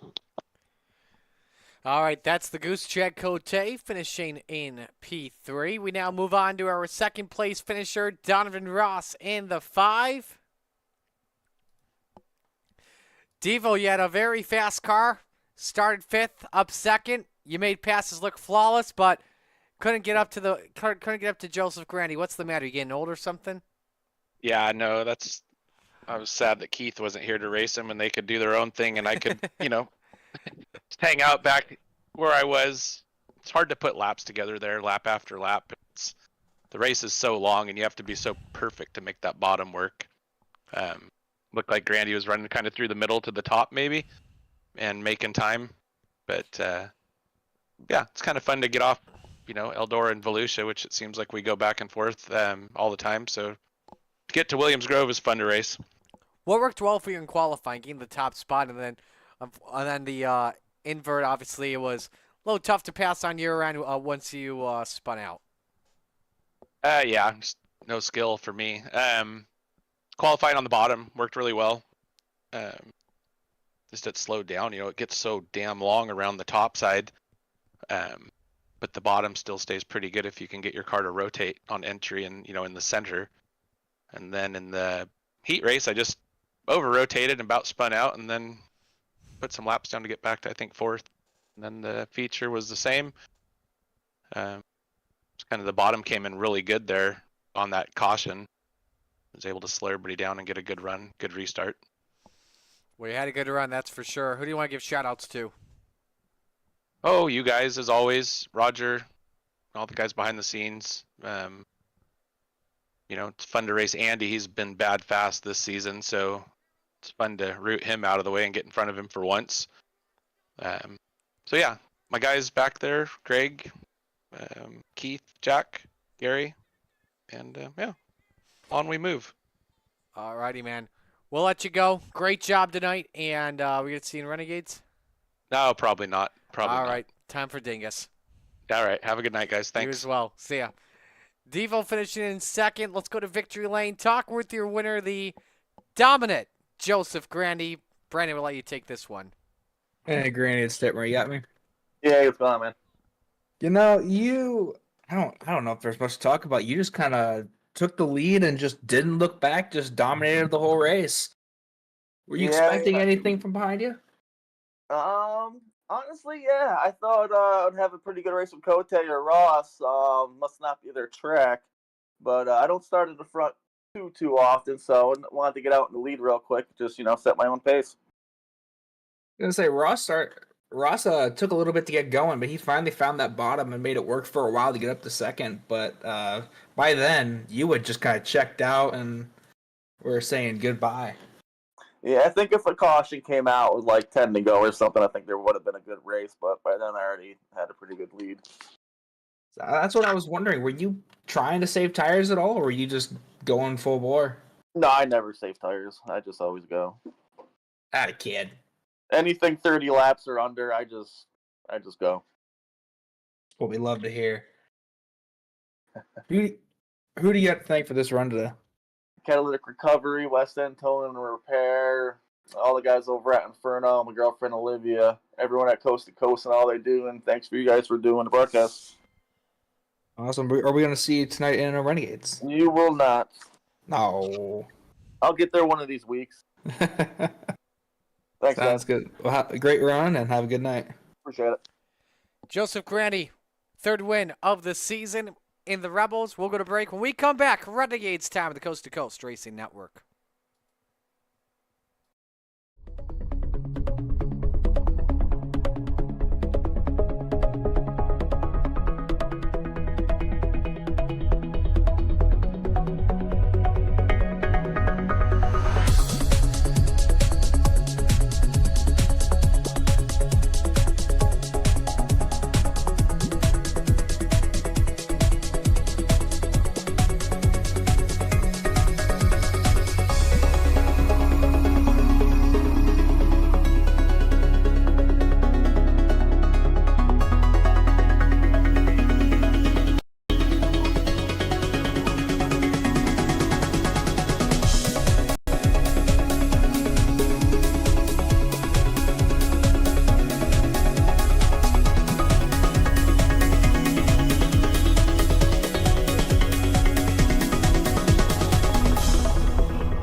It's time for another edition of RSN Trackside, powered by Bob Johnson Auto Group on Rock Sports Network. Kiss on the champion. Trying to be a bit of a hiatus, so let's get. Tonight we'll be talking about it.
outpouring of love. It was amazing. These dollars had come together to support us, and we realized, no, for us, we wanted to use them to help others. The foundation has done so much for so many people. It helps any family that has somebody, whether it be a crew member or one of the drivers, that get hurt. We can help them to get through the situation. I was injured in a non-wing sprint car accident that broke my neck and left me with a spinal cord injury. I was in the hospital 8 months, and that got really, really expensive. So having that extra help to help push me and my family forward was a big deal. I was involved in a pretty gnarly sprint car crash. Found out my brain was swelling and bleeding. Pelvic bone was broken. I had 2 cracked vertebrae on my back, and I was in the ICU a little over a week. The Steve King Foundation reached out to my parents. We received a donation from them. Immediately, they started me on what's called neurofeedback, and insurance did not cover the neurofeedback appointments. So we received another donation from the Steve King Foundation. It really helped a lot, and I just want to say thank you. Thank you from the bottom of my heart to the Steve King Foundation for everything that they have done for me. This last Sunday, I got to turn laps in my modified here. That was my first laps back in a race car since the accident, and I truly believe that if it wasn't for the Steve King Foundation, I wouldn't be able to do that or be where I'm at today. Yes, Steve's death is the reason the foundation exists, but it's Steve's life, and it's the lives of racers everywhere, is the reason we're able to do the work we do.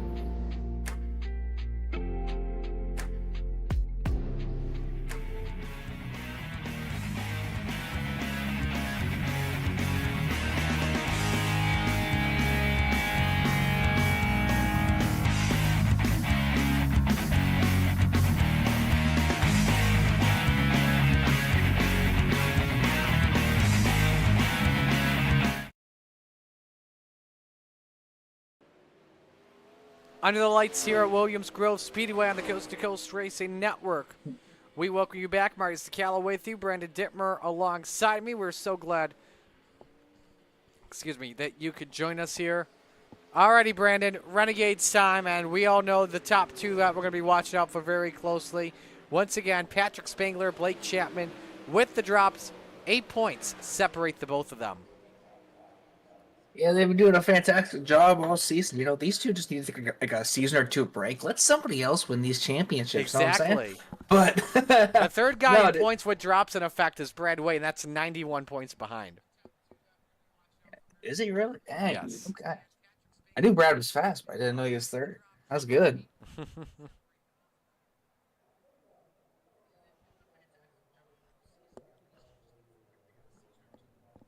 So qualifying is underway. We'll get the first driver here we'll watch, and we're going to watch the driver of the 114, Brennan Lacey.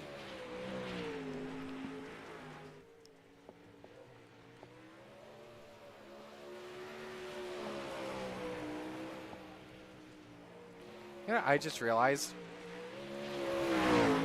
all this time this leaderboard has said Eldora. I'm glad. Does it really? I'm glad nobody realizes that in the chat. So until I say something about it, so we're gonna change that right now for your viewing privilege.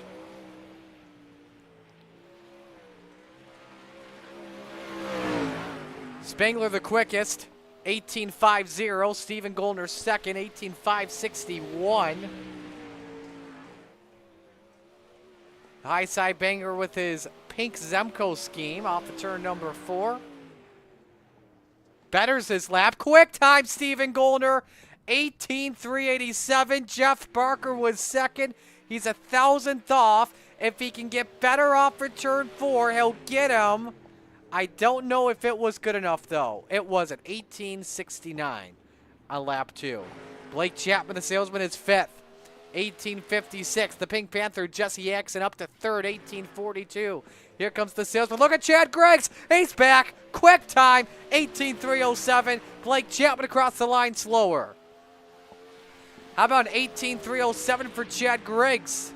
Ripping the top as he makes his way off of turn number 4. I think he clipped the wall there, so that lap time invalidated. Let's see what Chad Cote the Goose can do. Off of turn number 4. Maybe a better lap here. We'll have to see. And it's off by a tenth, 18.583. Checkers wave. Chad Griggs, your quickest in qualifying.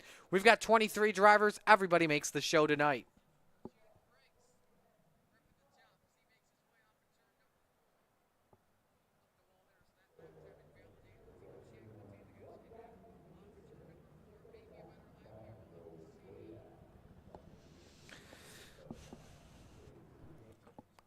Alrighty, here we go for the lineup for heat race number 1, brought to you by Gambler Motorsports. Bob DeGood on the pole in the 7. Next to him, the high side banger, Patrick Spangler in the 39. Row 2, the Pink Panther, Jesse X in the 127. And Chad Griggs in the 27. Row 3, the boss, Ross Corinna in the 10. And Jesse Bandy, the Bandybuilt Master, in the 49. Final row, Randy Shreves of the 56. And the Desert Demon, Terry Landis, in the 161.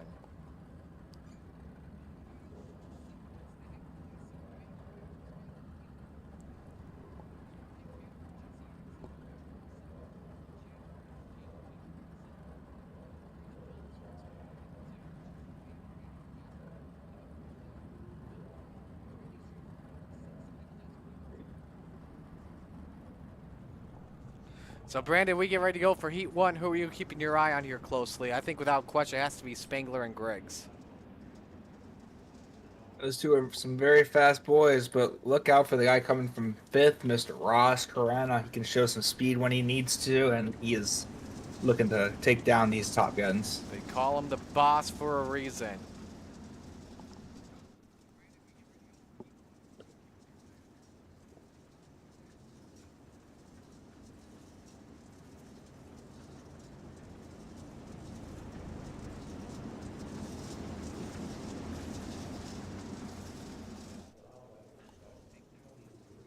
Winner on pole this evening. Everybody makes it into the show. Green, green, green. Green flag is out.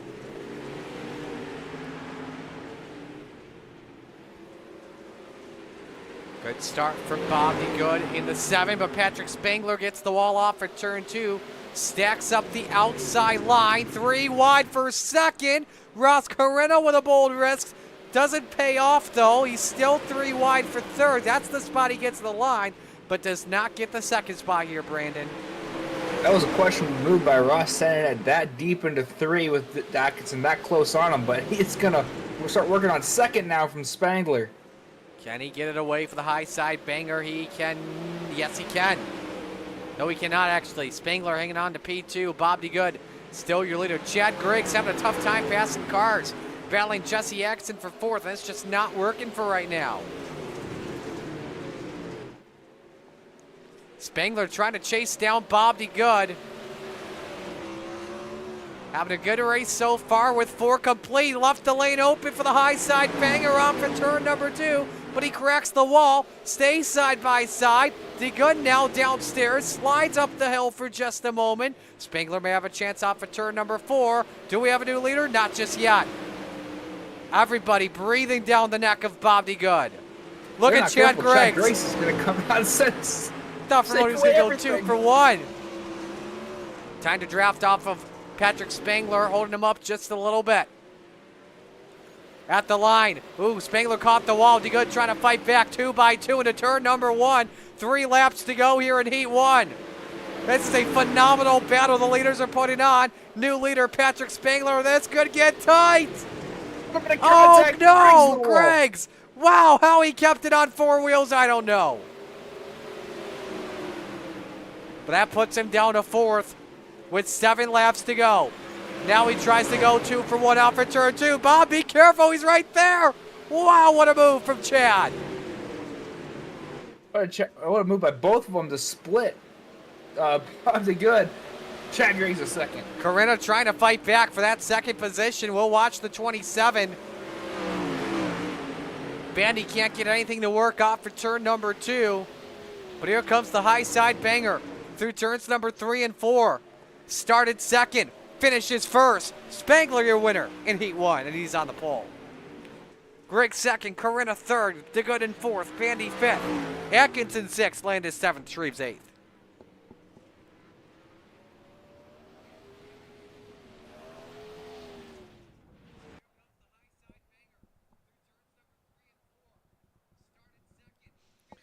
Here we go for heat race number 2, brought to you by Regency Home Inspection. Here's the starting lineup. Jack Clevenger on the pole in the 78. Next to him, the salesman, Blake Chapman in the 20. Row number 2, the Money King, Kyle Moonen in the 24, and Stephen Goldner in the 30. Row 3, the Macho Man, Tyler Wilson in the 42, and Gentleman Jack Hitt in the 217. Row 4, final row, the General, Andy Patton in the 87, and the Lowline Master, Brennan Lacey in the 114.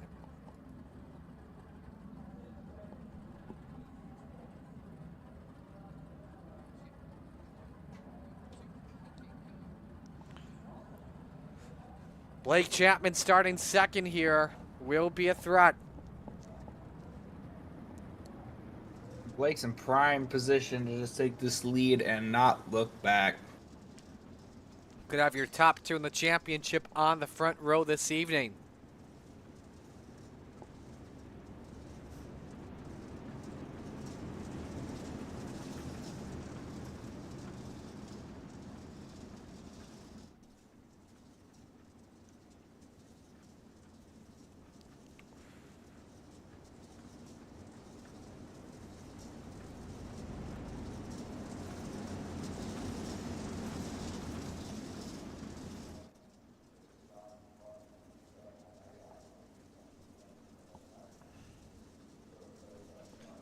Alrighty. Green, green, green. Time for heat 2. Winner on the outside of the front row is Rear Green. Bad start from Blake Chapman.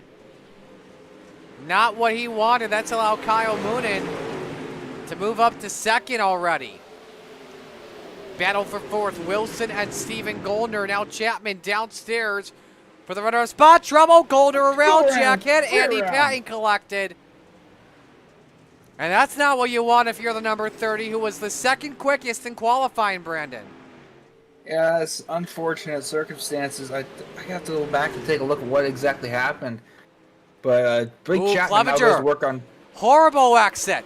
Kyle Moonen, big chance to take the lead. And Blake Chapman may try and go 2 for 1 here. Brennan Lacey and Tyler Wilson are just hoping that they continue battling so they can sneak up on him. Brennan, the quickest car in track. What was it? I think about 2 or 3 seasons ago. It was last year. Wasn't it Williams Grove where he wrecked and came back to win? Sounds like a Lacey move. I'm pretty sure it was, and I'm pretty sure it was at Williams Grove. It's one of the greatest comebacks in coast-to-coast history. Battle for second as Moonen is taking the lead away. The Stephen Goldner Racing clan will be threats to watch out for tonight. Chapman to P2. And look at that, they're catching Jack Hitt, lap traffic. Jack used a quick repair. Again, he's in the show. Everyone makes the feature this evening. Chapman downstairs for the race lead. Loosey-goosey is Moonen. The salesman takes the lead. Big move there by Blake. And can he solidify it and get away from Kyle Moonen? Here comes Lacey for third on Clevenger. Around the outside, the number 114. Is it his offer? 4 it is. 2 laps remain in heat 2. And now Moonen trying to fight back on Blake Chapman. Wheeling and dealing that number 24. Just nothing doing. Final lap here underway. Let's see if Lacey catches Moonen possibly. He's got the speed. He just needs a little better exit. He's got something. Well, we know who's going to win the heat race. Who's going to finish second here? Moonen or Lacey? Lacey good on the bottom here, but in the end, the Money King takes away P2. Clevenger 4th, Wilson 5th, Goldner 6th, Patton 7th, and Hitt 8th. So your top 2 in the championship start on the front row this evening.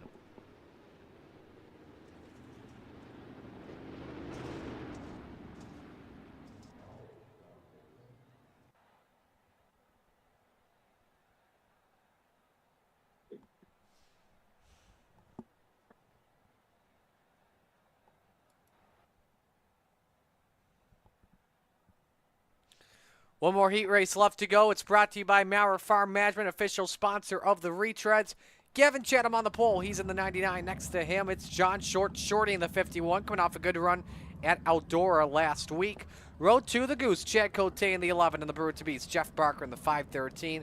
Row 3, Barry Goldner in the 36.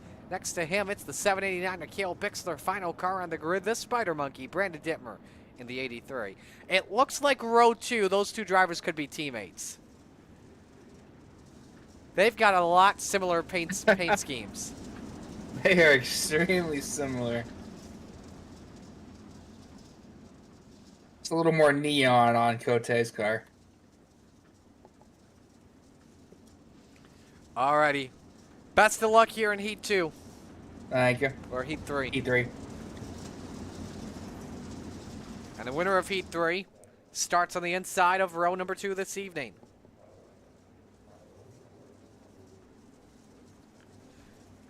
Green flag, green flag. Here we go. 7 cars. Heat 3, we'll go in. Chatham won an Open 358s earlier tonight. What is first ever Open 358 victory. Short peeked downstairs. The 99 shut the door on him. Barker wants a crack in the top 2. Remember, Jeff Barker was 3rd quickest and qualified. Short into Chatham. No harm, no foul for right now. Barker trying to take 2nd. The 99 slams the door. Slide job, Chatham. And the 99 is out in front.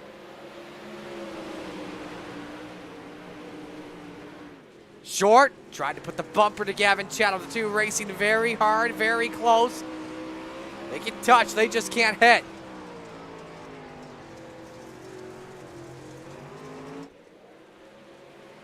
Barker and Cote both closing in. The 11 car scrapes the wall off of turn 4.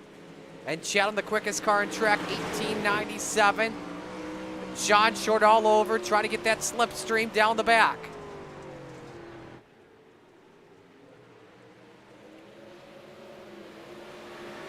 Barker looking for P2 on John Short.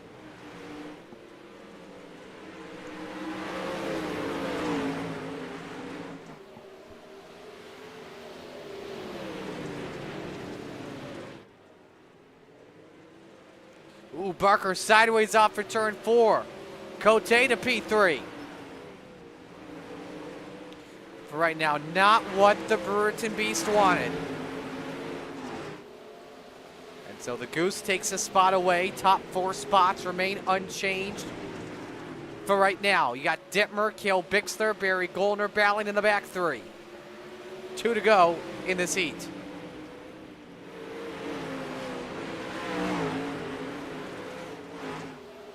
Barker trying to fight back. We'll focus up front.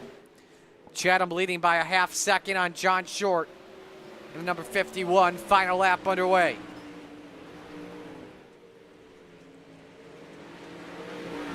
Seems likely that the FTM 99 will start on the inside of row number 2. Still watching that battle for 3rd. Barker looking for a final shot on Chad Cote. Won't work as he's sideways. Checkers wave. Chatham wins Heat 3. Short 2nd, Cote 3rd, Barker 4th, Dittmer 5th, Cale Bixler 6th, Barry Goldner 7th.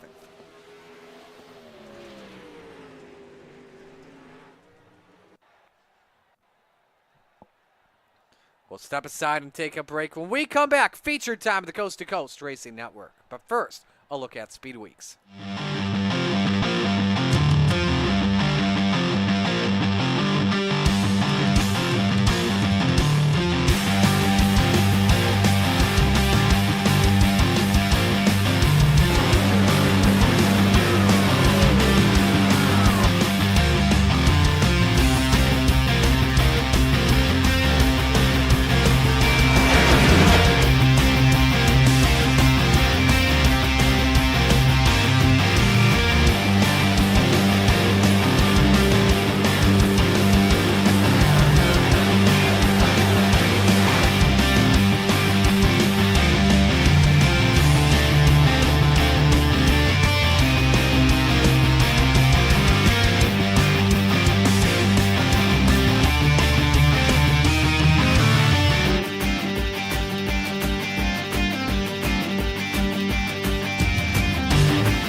We're just about ready for showtime here on the Coast to Coast Racing Network. Warm-ups wrapping up.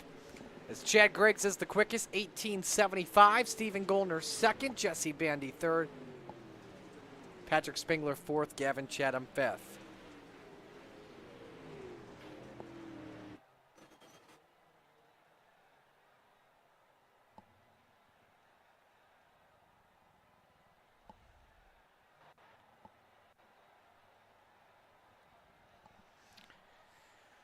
Alrighty, here we go for featured time on the Coast to Coast Racing Network. Here is the RSN trackside starting lineup. On the pole, the high side banger, Patrick Spengler in the 39. Next to him, the salesman, Blake Chapman in the 20. Row number 2, Gavin Chatham in the 99, and Chad Griggs in the 27. Row 3, the Money King, Kyle Moonen in the 24, and John Short in the 51. Row 4, the Boss, Ross Corinna in the 10, and the Lowline Master, Brendan Lacey in the 114. Rounding out the top 10, the Goose, Chad Cote in the 11, and Bob DeGood in the 7.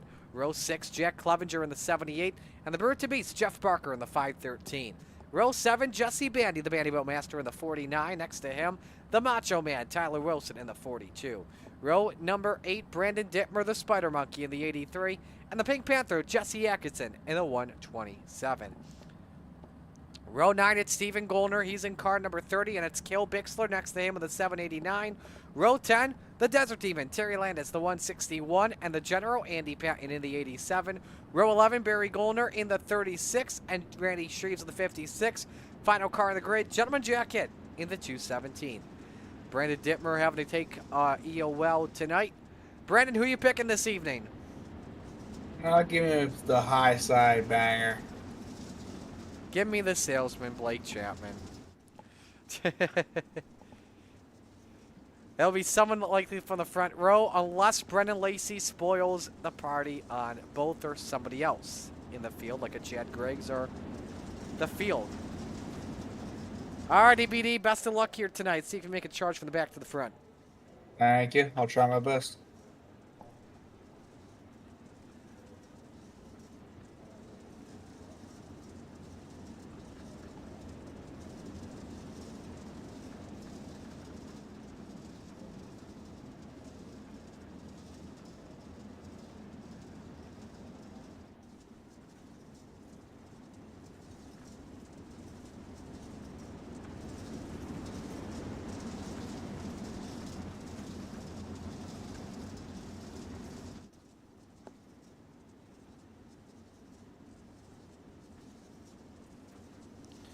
All right, field making their way into turns number 3 and 4. For the final time tonight, it is time to wing it and bring it. Because where else would you rather be than right here, right now? The Renegades at Williams Grove, your top 2 in the championship, make up the front row. It is show time at Williams Grove Speedway.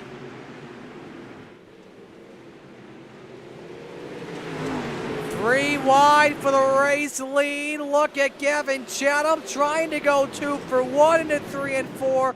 Your Heat 3 winner stunning the top 2 on lap number 1. Chatham leads the opening lap. 3 wide into the corner. Brendan Lacey in the middle. That looks to be the battle for 5th. Moonin a part of it, and same with Ross Corinna. Spengler loose off for turn 4, has second, cleared from Blake Chapman. Chad Griggs in 4th, Kyle Moonen still 5th.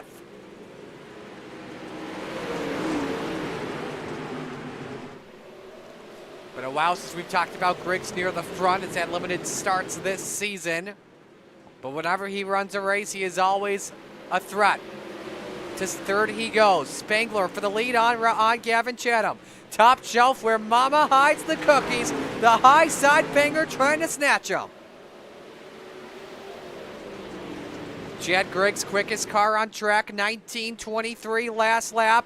And he follows Spengler. The 39 catches the wall, but he takes the lead on lap number 5.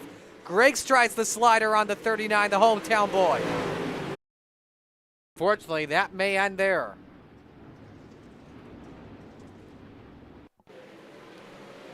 Racing for a position just outside the top 5. Watch the 114. So he catch? Oh, nope, he lifted and Short just caught him. Nice job, Jesse Exon to miss it, but Terry Landis tried to do the same thing, and that just didn't work. Right on board Lacey. Sweet. This is John Short.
Lights are off, going green next time by.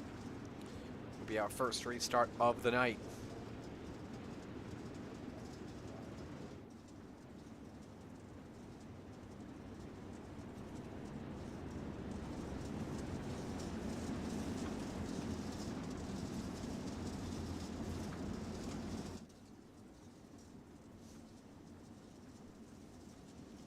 Alrighty, here we go for the restart.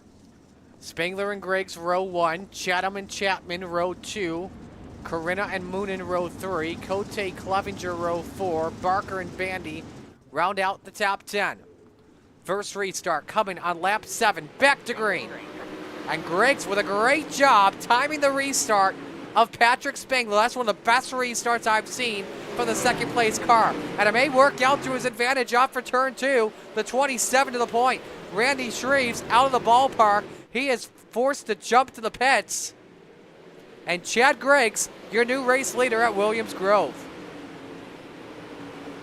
Chatham underneath for the 2 spot. Can he use the Murano line to his advantage? Can he get it to work this time? Didn't work a lot in the modifieds. And the low line was the dominant line in the Rebels division. But right now the top is the place to be. Let's go to 4th. Corinna on Blake Chapman. This is just what the high side banger wants. Remember, with the drops coming into tonight, it was Spangler up 8 on Chapman with 3 races left in the season.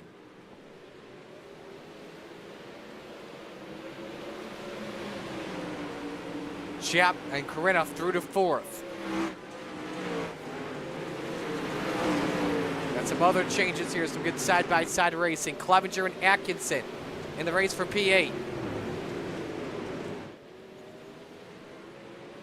Griggs has already increased his lead to 1.3 seconds. Let's go to 3rd here. Contact between Corinna and Chapman. We pull up the 5-lap average for the first time in Renegades. Moonen to 4th. We got trouble. Terry Landis, no yellow yet. And now the caution waves. As you saw there, Griggs the quickest on track. We had more trouble. Hit to good Goldner. Barry Goldner to be specific. Show you what happened first to the Desert Demon. Saw he lost the front wing on that 161. He got yeeted, I think, there by Brennan Lacey, and then he catches Jack Head. Let's go on board with the 217.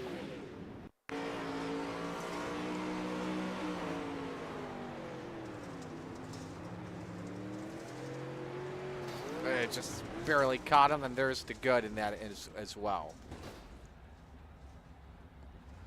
One more thing to look at. I think was that Landis as well in the aftermath? It was. One more thing I want to look at. What happened to Randy Shreves? This was on the restart. Ooh, he caught Wilson and neck coated out. There was some contact there. Yeah, you can see the heavy front end damage on the 56. His night is done early.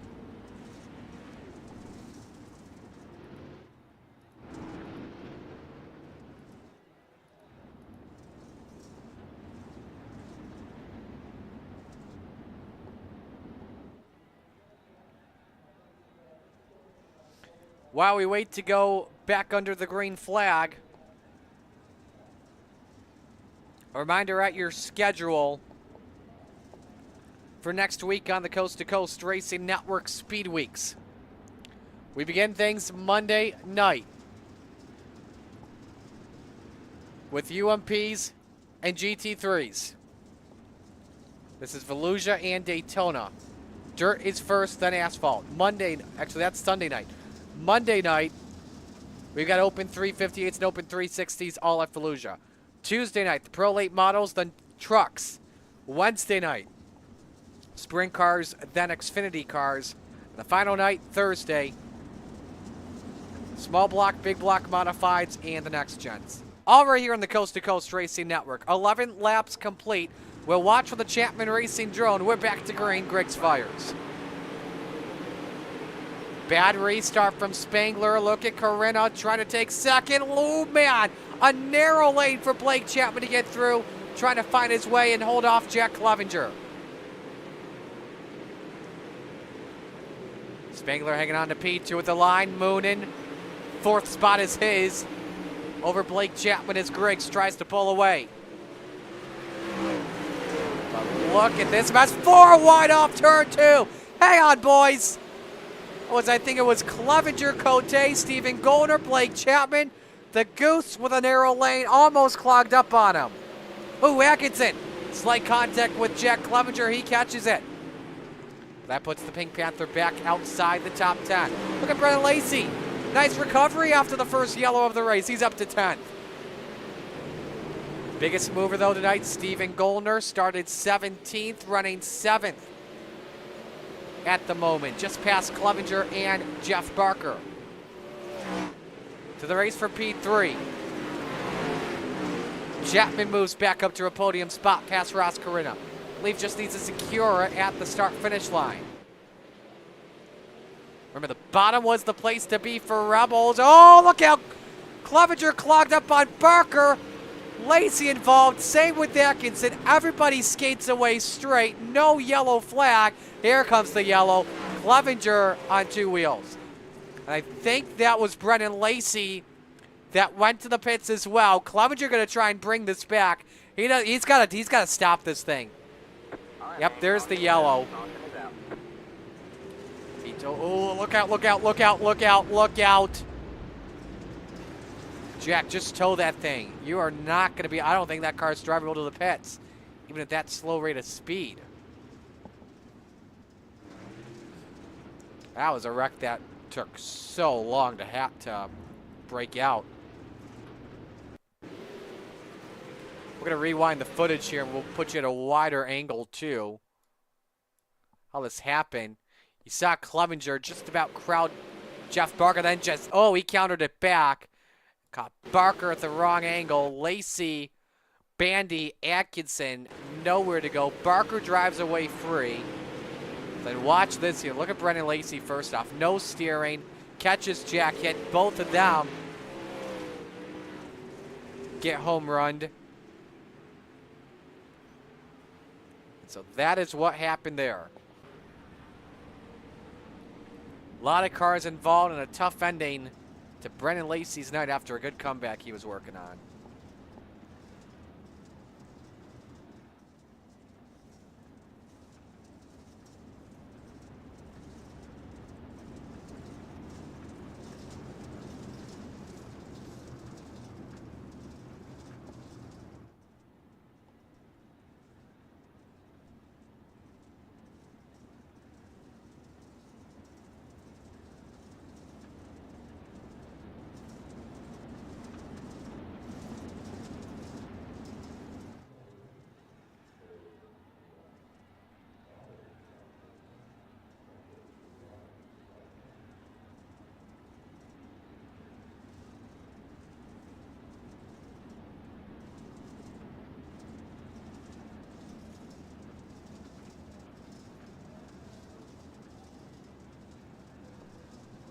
So single file, rest of the race here as we're on lap number 18, past the halfway mark of this 35 lap feature.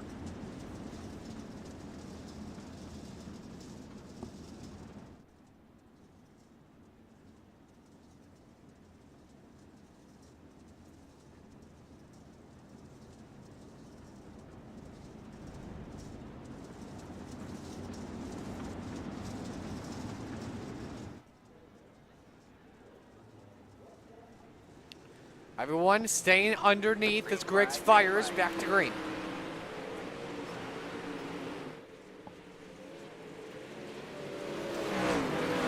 Moonin trying to get around Corinna, but look, oh, we got a yellow again. Landis and Atkinson.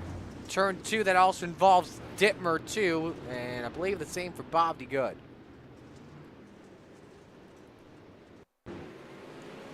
This is a stack up, I believe, in the back of the pack. Watch Landis, the 161. Oh, he got yeeted. Gil Bixler caught him. Atkinson, nowhere to go. I think Dittmer did not catch any damage in that one. I'm not too sure. We're right on board with the Spider Monkey. Then we may have seen Bob D. Good also involved. We're right on board with him in a moment.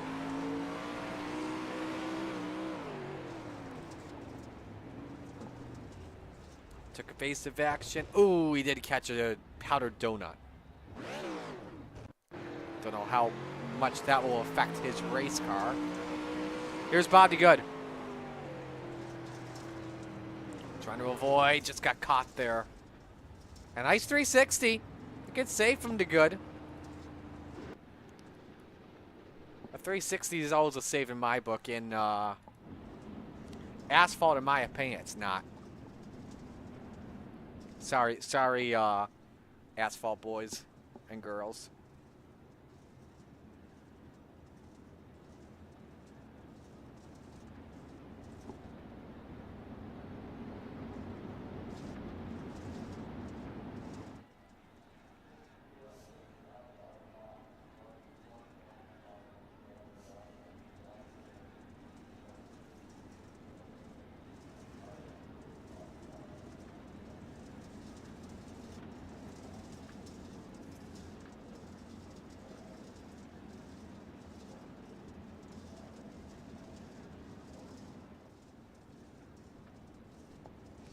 All right.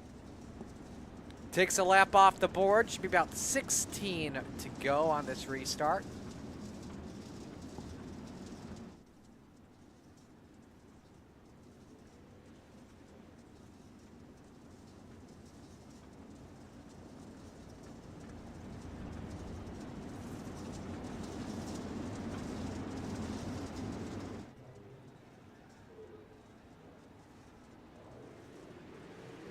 Try this once again on the restart.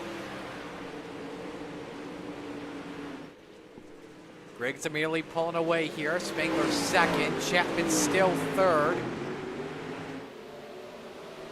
Moon in fourth. Good battle for fifth. Goldner, remember, still up 10-11 if he can get past Chad Cote for a spot. Andy Patton is also up 10 spots tonight. The general needs maybe a couple more to get it. But Steven Goldner very fast, a little bit tight, pushes up. Cote, good exit off of turn 2. Mooning up for the wall in the 24. As he hangs on to that, look at Wilson, wanting 7th.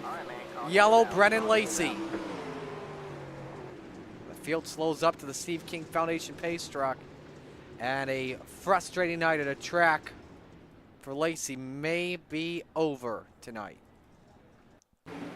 It's at least 6 or 8X I can recall for the driver of the 114. Catch the swall here, he did, and around he went. Ooh! And then a big hit in the inside. Just for extra.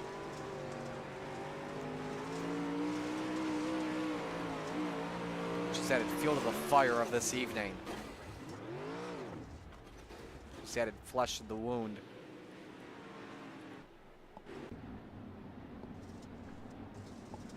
Lacey's got the thing towed, which maybe try and get that back out there for a good finish, but obviously risking some max. He's probably close to being done at this one.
Try this once again off of turn 4. We got 15 laps to go.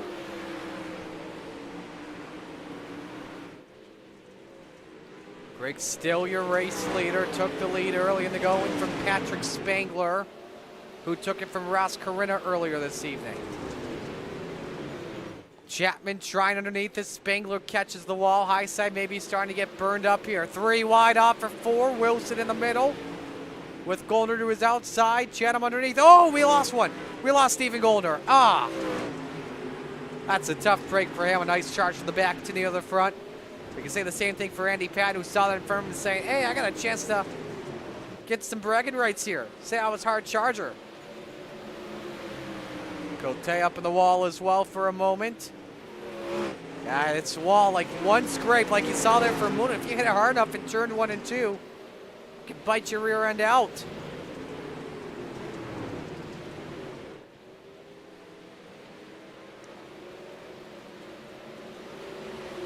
Chatham trying to fight off of Wilson here. Ooh, Cote nearly hits the 24 of Moonen. It's some wild racing here. 4 cars under a blanket for this 5th spot. 11 laps remain here at the Grove. Moonen edging out, looking edged out, I should say, by Chatham for P5. And near contact between the two once again.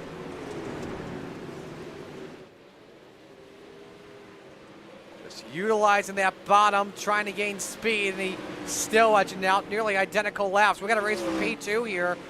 Could be championship points valuable. Blake Chapman versus Patrick Spangler in the hunt for second. That high side thinning out for that 39.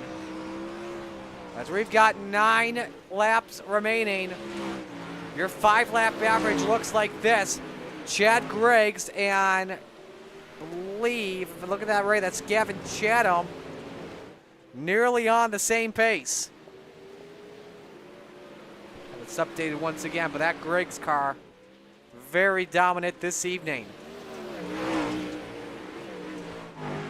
1.8 second lead on Patrick Spangler. Remember, he was the quickest in warm-ups. So things worked out his way with the setup, with the way the track conditions were. Chatham, meanwhile, in 4th. May want a yellow if he wants a chance at a podium spot. 7 remain. Still has to deal with Ross Corinna for 4th. Let's go on board with the boss.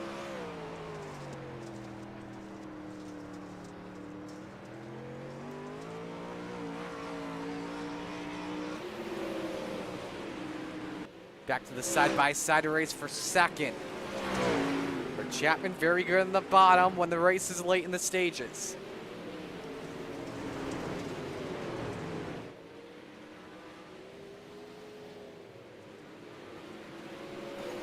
And now 5 remain. Spangler on the wall. They stay side by side.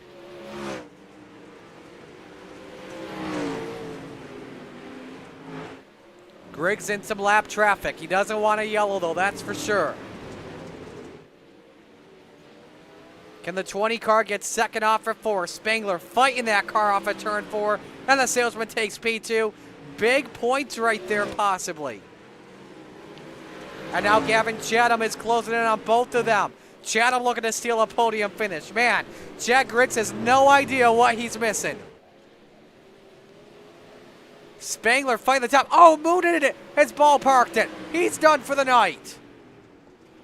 That's a rough break for him.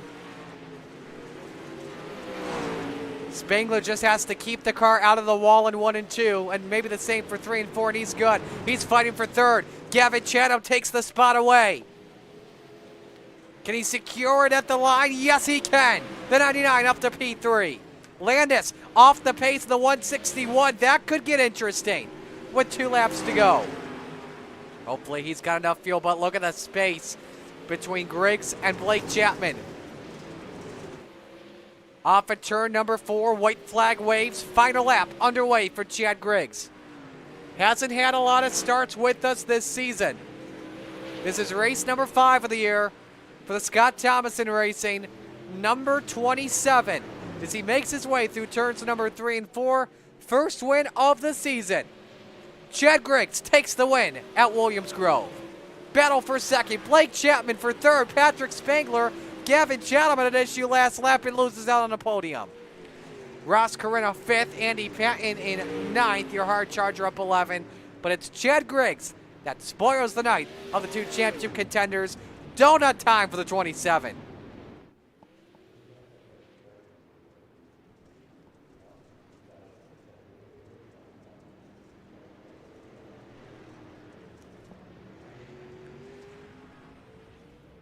Definitely, you can say the least, one wild night for sure. Take a look at your results. Give credit to Tyler Wilson finishing 6th up 8 positions tonight. Look at the rest of the field here this evening. Probably the heartbreaks here. Everyone at Steven Goldner Racing, man, in Moonen, Goldner, and Lacey, all with very good cars tonight. In the end, I think all three of them ballparked it this evening at some point in the race, 19th, 20th, and 21st respectively. That is a team's nightmare that they want to forget for sure. Alrighty, we got 2 of the top 3, but we got our 3rd place finisher. We'll begin with Patrick Spangler in the number 39 machine. Patrick, a good car tonight. But take me through the race. Was the high side just fading there in the final laps? I was down to a 43% right rear, so I probably had no right rear either. Chad was still making it work. I think the first half of the race he was a half-second faster than everybody else every lap. So he had a rocket ship tonight. Chad was definitely the class of the field. And then you had Blake just cruising around the bottom like he usually does. He probably still had 60% on his right rear, but yeah, just went away. Yeah, just ended up making some mistakes there. I want to ask you, we just saw the replay. We didn't see this live. What happened going into turn 1 between you and Gavin? Were you just trying to find a lane that just clogged up? I was going to try to follow them down to 1 and 2 and then hit the top 3 and 4 and hopefully get a run off it. Because I feel like I was getting good runs off 3 and 4, but 1 and 2, I was getting pulled on the inside. So I was going to follow them through, and I just lost my right sideboard on the wing. I just thought he was going to keep going behind Blake. So, yeah. Didn't mean to do that. Who do you want to give shout-outs to? Just you for the awesome broadcast and Brad for helping out tonight. Rod for running the league. Ross with Velocity Race Designs for the wrap. Dad, Uncle back home watching, and Triangle's racing. Alrighty, we'll let you go, man. Great job tonight, and best of luck during Speed Weeks next week. Thanks. Spangler, your 3rd place finisher. As we go to the man that finished runner-up, Blake Chapman. Blake, take me through the end of that race, moving up to 2nd there at the end. Yeah, I can see, Patrick me and him were pretty even, but, I was just kind of waiting for him to make a mistake there, and I'm guessing his tires were starting to go away on him there towards the end because he's running that top pretty hard. So we were able to just keep it on the bottom there in 3 and 4. We had to get on the brakes a lot during this whole race. So, that was a little bit challenging. We didn't feel like we had a great car tonight, but we just were able to slow it down enough to get through the corners and then hammer it coming out of the corners, and it was just enough. Late in the race, did it seem like you had your car set for the type of track conditions late in the going? Yeah, I tried to set this thing up to run that middle. Looking at it in the warm-ups, I thought that top was going to be gone, and I thought the bottom was going to be gone, so I figured that middle was going to be the place to be. So I took a lot of gear out of it and made a couple more adjustments to kind of tighten it up a little bit. And, it just wasn't working out very well for me. So, we'll have to note that, and next time, commit to a little more to the bottom or the top. Who do you want to give shout-outs to? Yeah, I got to thank the family for watching. Got to thank all the guys out at the Cried Sim Racing team, especially Shorty and Terry for running with me tonight. I got to thank Preston at Epsilon Sprint Wraps and Andy at AJ Custom Creations. Of course, I got to thank Galen's Gourmet Popcorn. They got some of the best stuff out there. You can head over to their website. And don't forget to use code CART, that's C-A-R-T at checkout, for 15% off some of their very delicious popcorn. And I got to thank you for putting this broadcast on. Alrighty, man. We will let you go. Great job tonight, and we'll see you during Speed Weeks next week. Thanks, Marty. All right, that's Blake Chapman, our 2nd place finisher. Now we go to Victory Lane to talk with your winner, Chad Griggs. It's good to see you, man. Where the heck have you been lately?